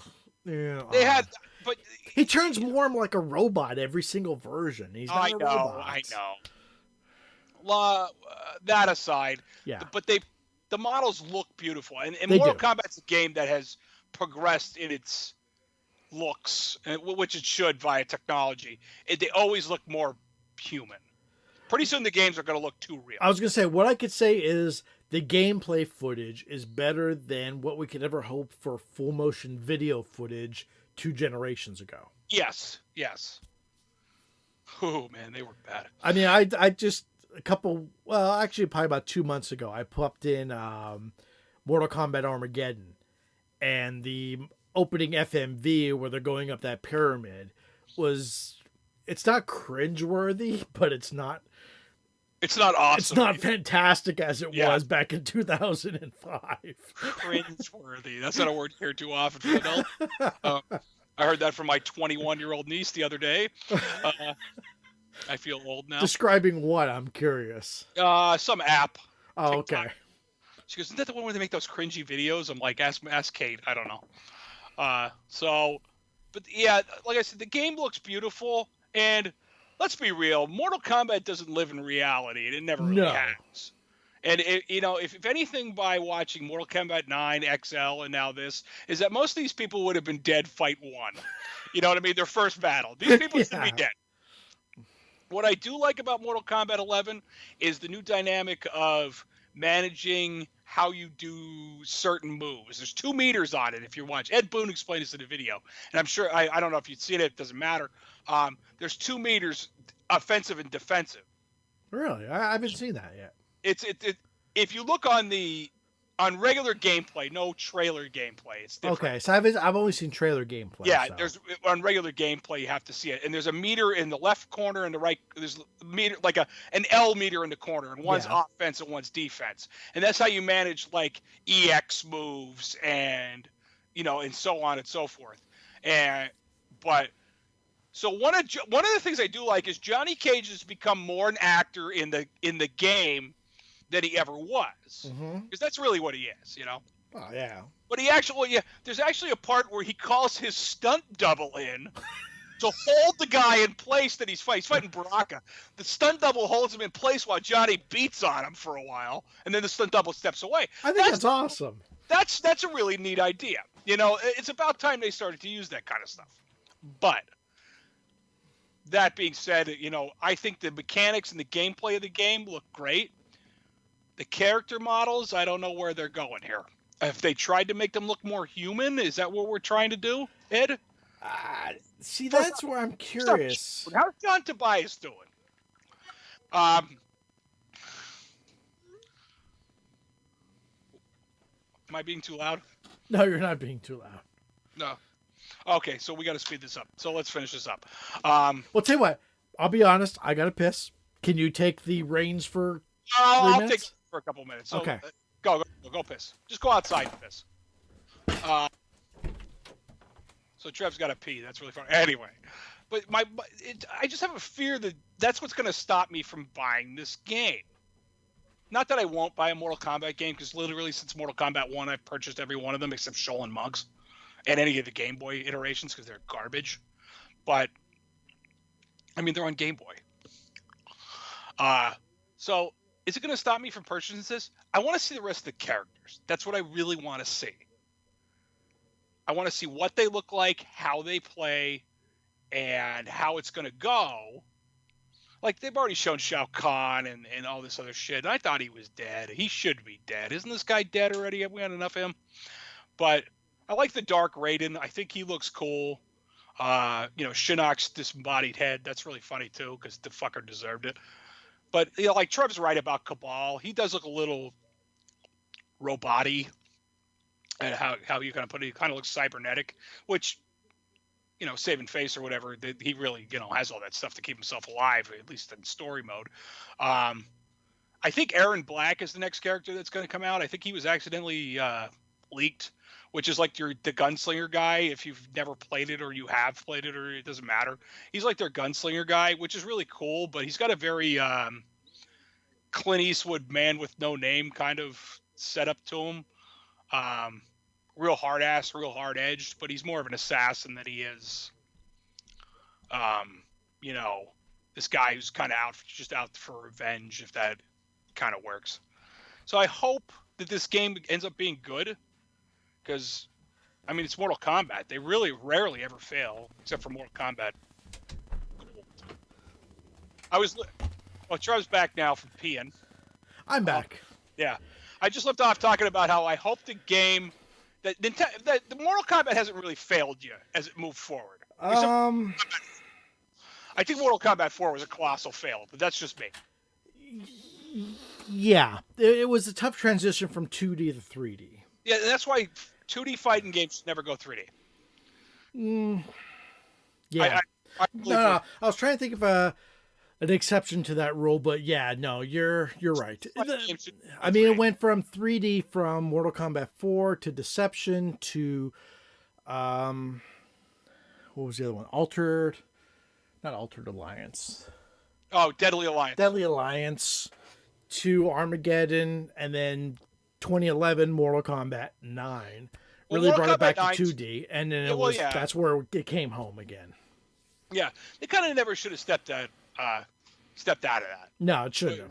Yeah, you know what I mean. But that was the craze at the time. Exactly. There was these, but you know what? I really never considered Armageddon and in those couple before it like really 3D fighters. You were still on a two-dimensional plane, but you could sidestep. They really stole a page out of Tekken's book. I had an issue with Armageddon, the fact that there weren't real fatalities. You kind of made your own fatalities. Creative fatality. Yeah. Yeah, I think there was probably a decision made whether or not to put 108 fatalities built in, or was it easier just to have like a universal set of them? Don't get me wrong, when we did PS2 online with Armageddon, we had some fantastic fatalities together, but it wasn't the classic fatalities. It was rip off the guy's arm, rip off the other guy's arm, smack him with the arms a couple times, rip off a leg, and you're done. Pull out the heart and they're over. Yeah. I think you can get up to 12. I think that's what we figured out. But that was a long time ago. Yeah, that was a good time. Yeah. Anyway, so overall, I think this game will be good. Mm-hmm. But I think going forward, I'm going to have to really watch to see how it looks. Its looks actually concern me. The character model looks. Okay. That could turn you off to a game. It can. I really believe, and there's really any aspect could turn you off from a purchase. You know what I mean? Excuse me. But well, let me ask you this: not to get off the Mortal Kombat train, but we're still along the same lines. You're a huge Devil May Cry fan. Have you picked up Devil May Cry 5? No, actually, I just watched a review of it, which says it's like top Angry Joe? notch. Yes. I'm just asking. No, we're big fans of Angry Joe. We like. Angry I know. Joe. Yeah. I really a AAA title. Yeah. Such as that, I would always watch his review and maybe one other that I kind of trust. Before I made a purchase. Who's the other one? Oh, that's Some Call Me Johnny. Oh, okay.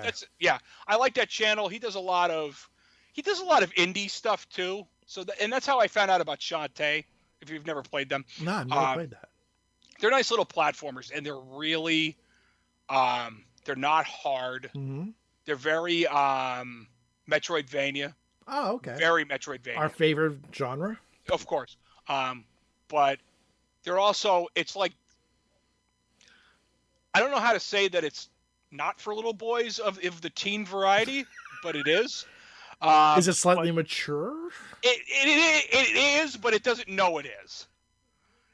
The way the character models are drawn, all the women are blessed. Let me just say that. The way it's drawn, it has like an Egyptian feel to it. Well, I could say this. A mutual friend of ours whose first name begins with D posted a video on Facebook showing certain aspects of Dead or Alive 6 on his... Oh, well, I watch them. They're hilarious. Yeah. Let's just say... What was it? Bless you, Bandai Namco. 3 or 4 episodes ago where we called it Jiggle Meter. The Jiggle Meter is alive and well, friends. It's nice to see that nothing's changed. Yeah. Thank you, Namco. Bandai Namco. Namco, yes. It's, and that's what they're known for. If you look it up, they have pioneered fresh jiggle physics. Yeah. So God bless you. I want to really keep my eye on Mortal Kombat at 11. I not that I wouldn't anyway because it's Mortal Kombat, but every other aspect of that game I love. My biggest thing is unless I've missed it, I haven't seen it yet, is because it is coming out for the Switch, if it's going to follow the Fortnite formula and be cross platform for Xbox, PlayStation, and Switch online play. It better be. Because if it is, you got to get it for some system. Because I know I'm getting it for the Switch, and we got to, like, you know, throw down. Yeah, yeah. Push people's eyeballs out of the back of their heads, and they continue to fight. I'll tell you what, some of those X-ray moves are just sick. Yeah. Like, Well, sick to the point that, like, I actually felt a little uncomfortable watching the trailers with my yes, son. And I'm like, oh, God, I shouldn't be showing him this. But I'm like, at the same time, I'm like, it's not as bad as other things. But, wow, they are really pushing that barrier. You know, and then there's, like, the part in Johnny Cage's trailer where they're in a setting, it doesn't even matter what it is, but there's like a chainsaw on the ground. He just picks it up and runs it through the guy. Yeah.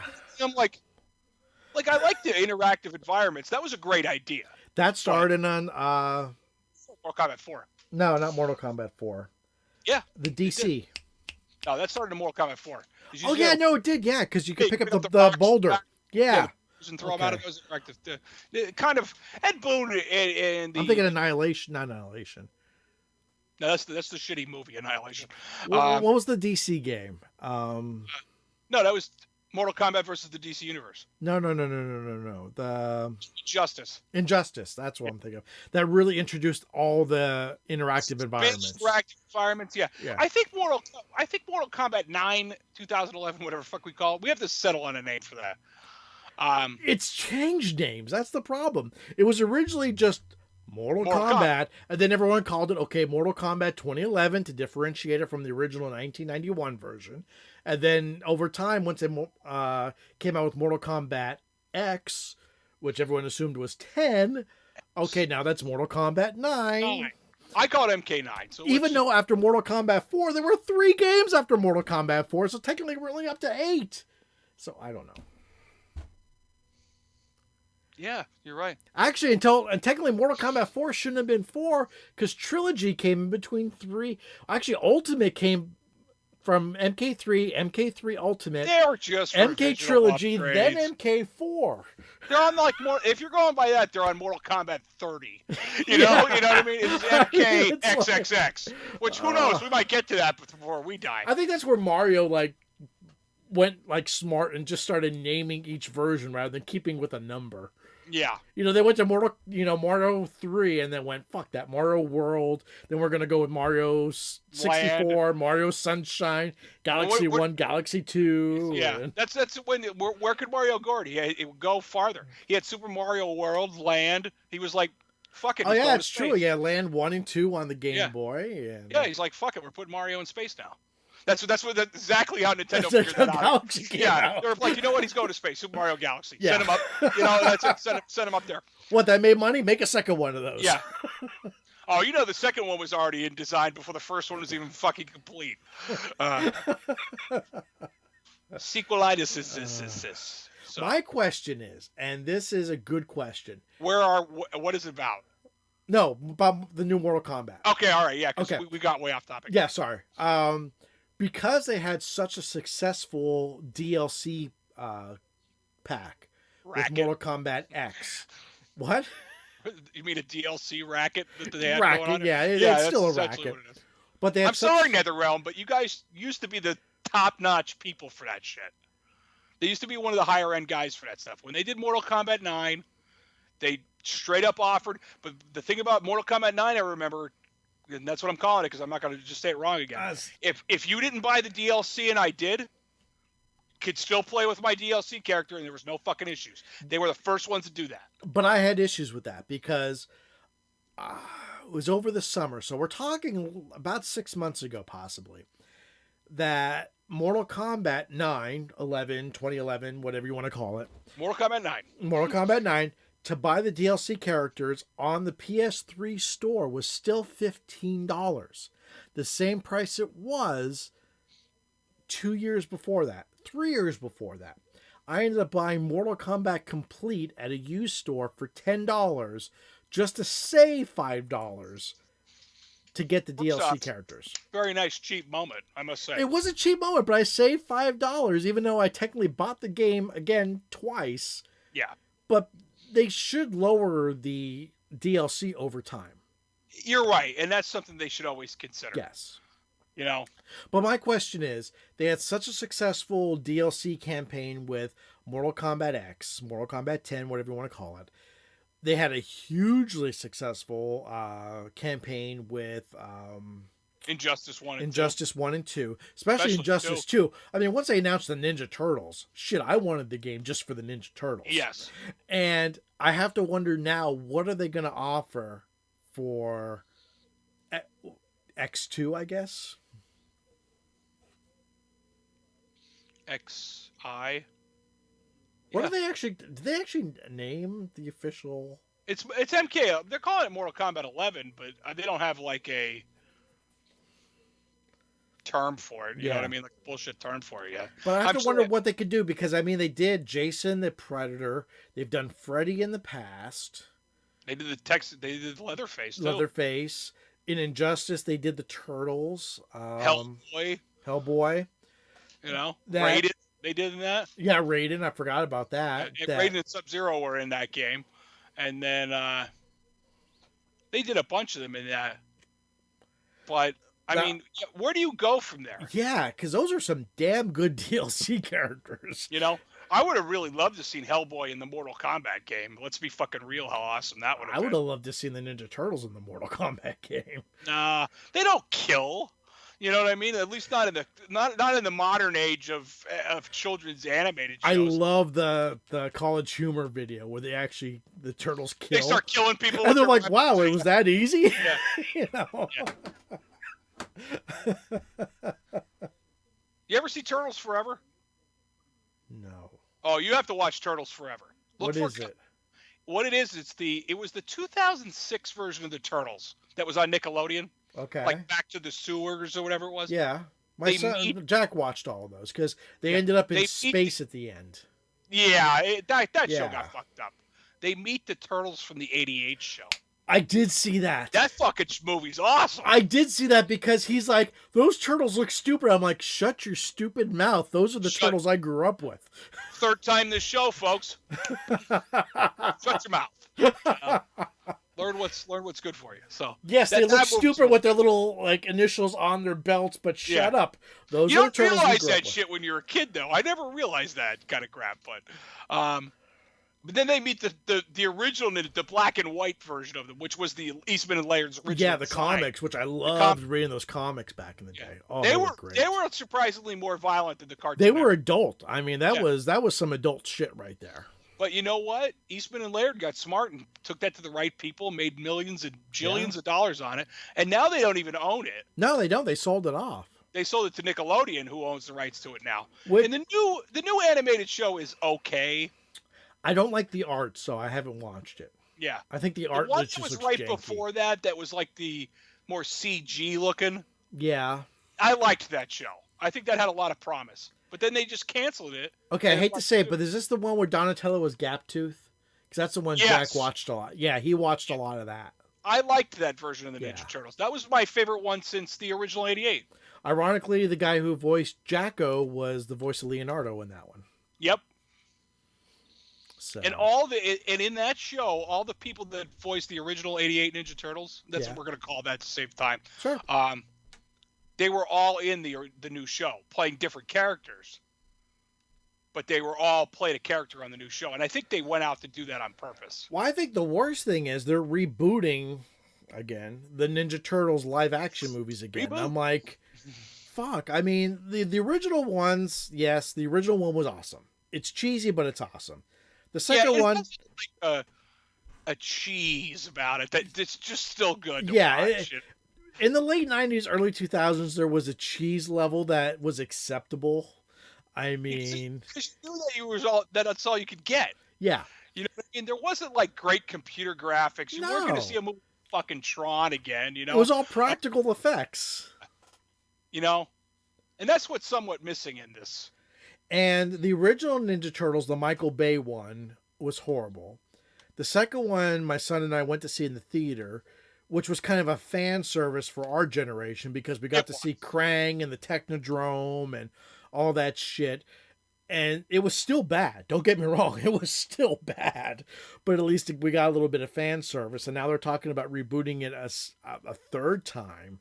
And it's like, they're just, sometimes you just have to let that series go for a decade or so. It just, just I let it can rest. almost, some part of me say that the best thing about the Bay Turtles movies was Megan Fox, but her acting was hilariously bad anyway. She can't act. That's the problem. She's got to show up, look hot, and that's it. Just keep your mouth shut. Yeah.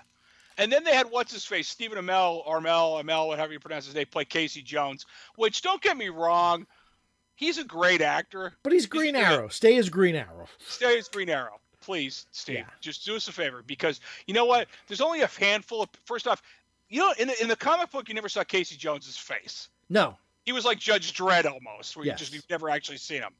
You should have kept it that way. And they had a little too much the hockey motif. He didn't have a hockey motif in it.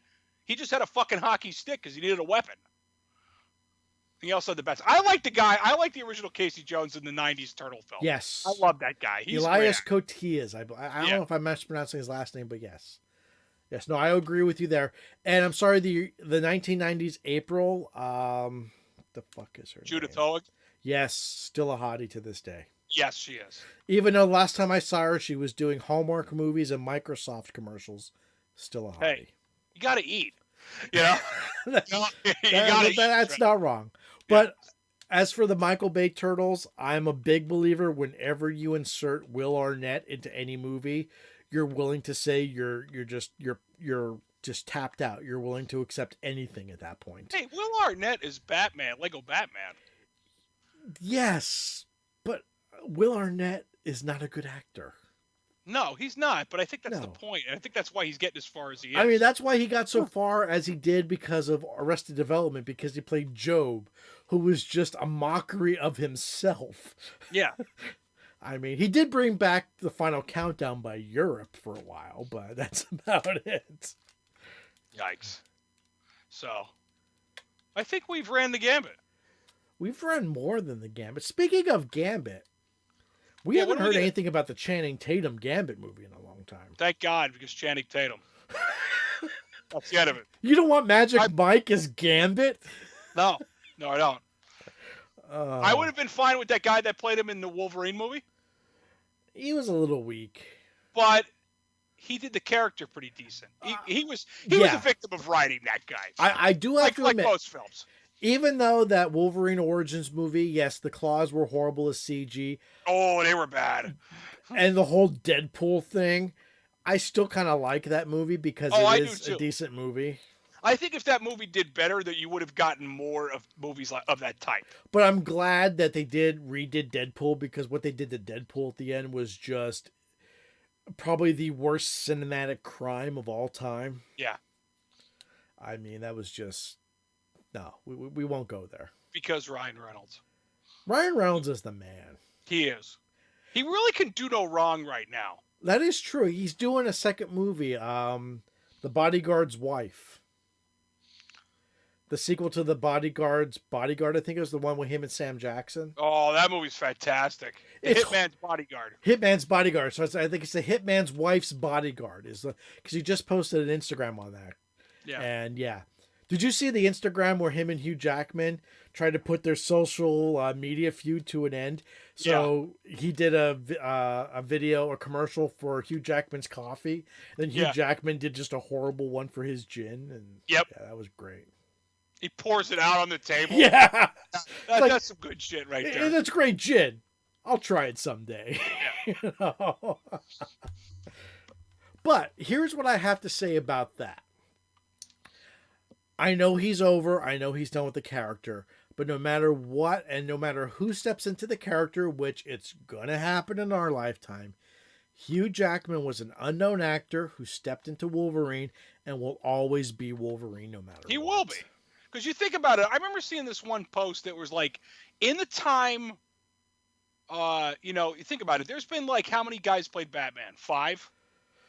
1, 2, 3, 4, 5, 6. If you count Adam West. All right, so 6 guys played Batman. 7 Okay. if you count. I don't remember who played him in the 1940s, but Who cares? Let's move Yeah. on. so How we'll many say guys 6 played including Adam Spider-Man? West. How many 6 guys since the 60s. You know, how many guys played Spider-Man? A couple of different people have played the whole. Christ. Spider-Man, they seem to hold a lottery every 2 or 3 years. You know how many eggs are in the spider sack? Anyway, moving on. So many people have played the Hulk and all these other characters, but only one fucking person has played a live action Wolverine. Yes. That is And he did it 100% great. true. He did it great. He was. People said he was oddly protective of how the character was portrayed. Rightly so. And he should be, because it was him. You know, And he used to make fun of it, but And my wife to this day said she can never watch Logan again for how heartbreaking it is. Oh, and it's- that says a lot, because that is the way to end a character. It really, really is. It really is. I think if you're going to put a character out, Yes. that's how you do it. That's how you do it. Yeah. God, yeah. Wow. Okay, so we. I almost wish I had like a little gin to just like spill on the grave of Wolverine. Yeah. We don't want to forget about Tim. I know we haven't talked about him in like Our an buddy hour. Tim, friend of the Buddy Tim. podcast. Friend of the podcast. You know, Man who found who sold the legendary cartridge for a friend. to help his brother.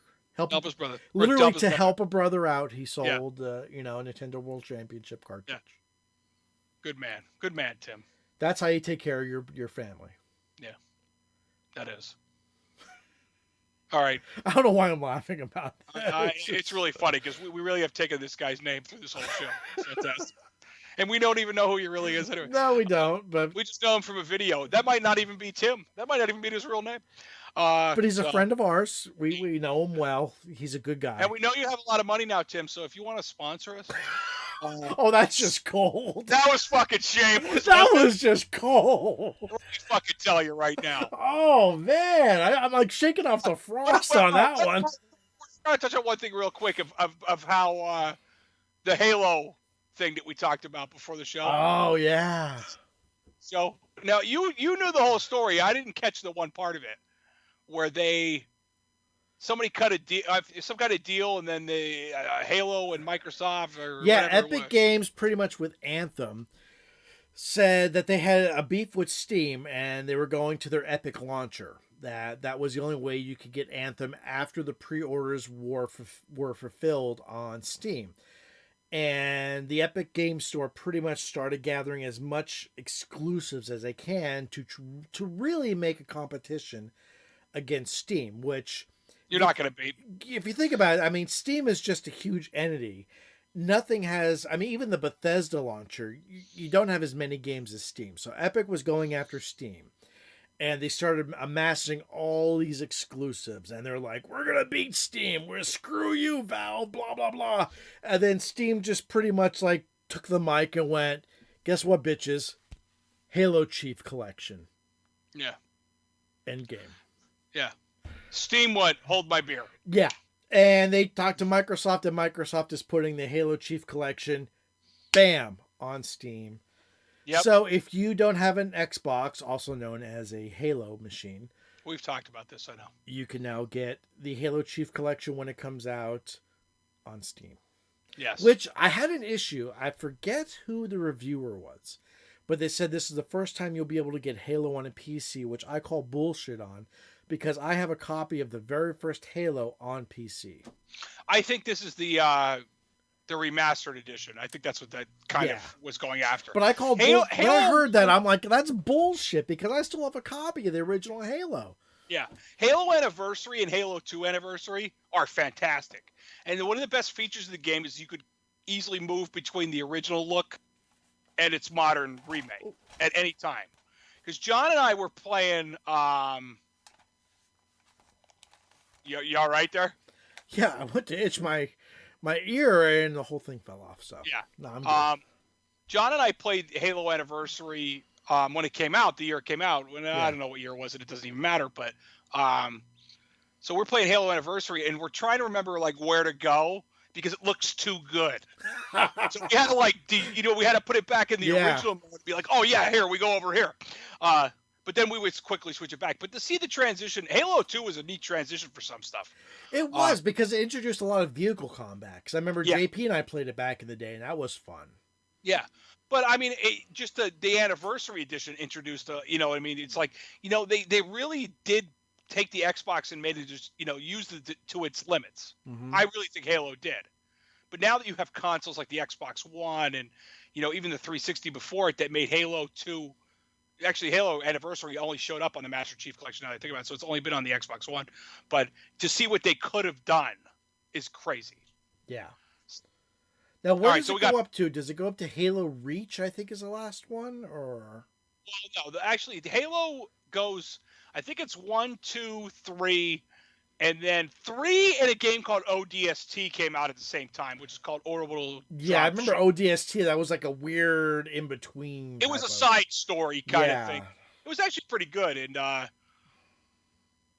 you get all those games with the Master Chief Collection. Yeah.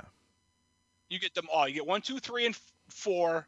You get ODST, but you have to download. I think on the disc is 1, 2, 3, and 4, but you have to download ODST, which I found very strange. I didn't have to pay for it because I got it with it, but now I have to pay for Reach, even though I already own Reach. Is this where we come back to, you know, buying back our childhood? It's copies, doubles.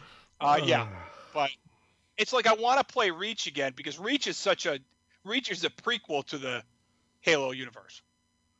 It's before Master Chief. You played the original, like a couple of the other Spartans that were alive at the time. So, and the problem is, as soon as you start out Reach, you know how it ends. Really? Well, if you played the original Halo, knowing that I played the original Halo, yeah. Knowing that John is the only Spartan left. Yeah. You know how Reach is going to end when you get there, when you start it. I'm going to throw out a rumor here. I know I sent you the channel, Review Tech USA. Do you still watch that or no? Let me see. Yes, I do. That he threw out a rumor, and again, he said he can't substantiate it, but his best guess is the Xbox One Scorpio Edition, which is basically their Pro version, possibly will be able to play 8th generation games. It's going to be on the low end of it? Yeah. And I'm curious. I mean, this guy is not often wrong. Instead of 8th generation, let's just say next generation. Next generation. That'll de-confuse people later. Yeah, sorry. That it will be when Xbox announces their, God forbid, don't call it the Xbox 2 because you've already fucked up the naming nomenclature beyond understanding. Nextbox. I'm registering that right fucking now. I own that. Hang on. Nextbox.com. Yeah, Nextbox.com. Fuckers, try to come after that one. Come on, Bill Gates, pay me money. Anyway. So his theory is that the underlying architecture is already there to play their next generation games. Like their first generation of next generation games, as it were. That you won't have to upgrade for that first wave of next generation games. Like launch titles. Yeah. Pretty much. Which would be an interesting thing for Microsoft to not only look that far ahead, but considering the codename Scorpio versus the regular Xbox One version was not that much of an upgrade. I mean, you went up to HDR, you went up to 1 terabyte of storage. That maybe that could be your, I don't want to say future-proofing system, but maybe your next step in your system. Or maybe they're trying to shorten the gap between console generations by having a midpoint. Because we already know the PlayStation 5 is in development right now. I mean, there are development kits out there right now. I mean, we know this. This has been confirmed that PlayStation 5 is on its way in the next year to 18 months. So maybe I won't pick up Devil May Cry 5. I'll wait for the HD remaster. You know, I'm not wrong. You're not wrong. You're not wrong. Oh. All right, how we doing on time here? Oh, we are way over time. We are at 2 hours and 18 minutes. Yeah, all right. It's time to cut it off. Yeah. Yeah, it's time to cut this shit off. And we complain about watching hour-and-a-half videos of shit we're actually interested in. Seriously. Yeah. But confirmed by Twitter last week, JP, we love you. We thank you. We know you're a valued listener every week. Yes, very much so. How about a Fuck Me, I Suck? Do we still have that? I don't have that on the app. Oh. Hang on. Wait. Can I add it real quick? Let me see here.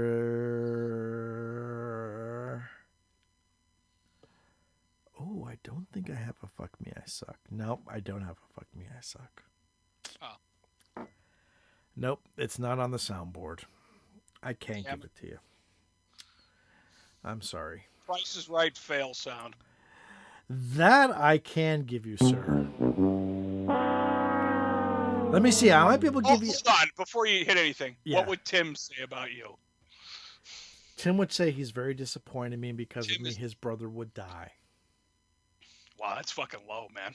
It is low, but that's how I feel right now because I don't have a Fuck Me, I Suck for... Jason. For that. Let me see here. Wait, do we have a JP Shitballs? That was always a popular one. Fuck, shit. No, we don't have a Shitballs either. I have to start sending... If I send it, what format do you need those sounds in? MP3 format. All right, I'll have to start sending you some of them. I got some sounds. So, yes. Solid. In fact, I had a new sound this week, and we never came up with a way to play it. So. All right, let's just play it for no reason. Hit it. It burns! He's weaseled that into the Mortal Kombat 11 story somewhere. Which, if you know the game that sound comes from, hit us up on Twitter, 40-something show. If you're the first person to say what game that sound came from, you win absolutely nothing. Yeah. Except our respect. You win our respect because you're an old school gamer, if you know what that is. Or you're a retro gamer, which is respectable to just in its own right. Do you know, I still forgot, I found the other day, I still have a sealed copy of that game. I love that game. I just installed the second version of that game on my PC when I refurbished it. That I never beat the second version of the game. You mean Blood 2? You just gave it away, asshole. Oh. Sorry. Well, nobody's winning anything. Nobody's winning anything now. Because fuck me, I suck. Wow. All right, time to move on. Time to cut this off before you get any more giggly. Yes. Plus my bottle's empty. I'm out of alcohol, so. That explains why this show went 2 hours and 40 minutes. Whoa. Don't blame me for that. Don't hate the player, hate the game. Nice. I like that. Like that one? I like that. All right. So, Trev already plugged all the social media that we have. 40-something show at Twitter, 40somethingpodcast.com. Yes. Actually, we are working on a dedicated YouTube channel to 40-something podcast. I have yet to populate it because I have yet to have the time, because I have children, and those of you who have two small children understand what that means. And those of you who do not have two small children will understand one day what that means. Yeah. So, just please, if anything, for your children, do not buy them cardboard Labo sets, please. Yes, please. Take our word for it. If you haven't had kids yet, don't have it now. So, Nintendo Labo VR. Just we're waving you off. Just go away. No. Go home. Don't trust your $300 console to a freaking piece of cardboard. All right. Oh. And as always, thanks to Tim. Thank you, Tim, friend of the podcast, for sending us some of that fat, Nintendo World Championship money. Holding you to that, Tim. Holding you to that. Damn. All right. We're cutting it off. You need to get to bed. Yeah, I don't have anything else. Happy St. Patrick's Day, guys. Oh, yeah, absolutely. Please. Although this will be posted after St. Patrick's Day, but happy March, happy spring, daylight savings time, the archaic type of thing we still do in the United States is going on, so we get more hours of daylight than we do darkness. So. All right. Oh, they're loaded.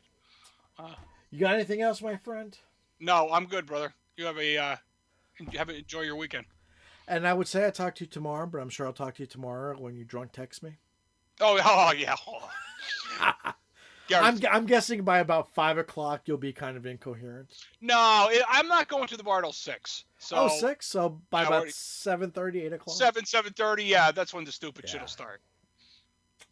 Well, please have a line of already pre-chosen pictures to send me. I'll need something to get through the night. I will make sure I have our pictures of choice set up for Snapchat to send you. Snatch chat. Is the wife going to be with you tomorrow? Yeah. Okay. But that's Snapchat. It doesn't matter. Okay, good. So I'll have a preset picture. So, guys, thanks again for listening. Thanks again for watching. Again, 40somethingpodcast.com, 40something show on Twitter.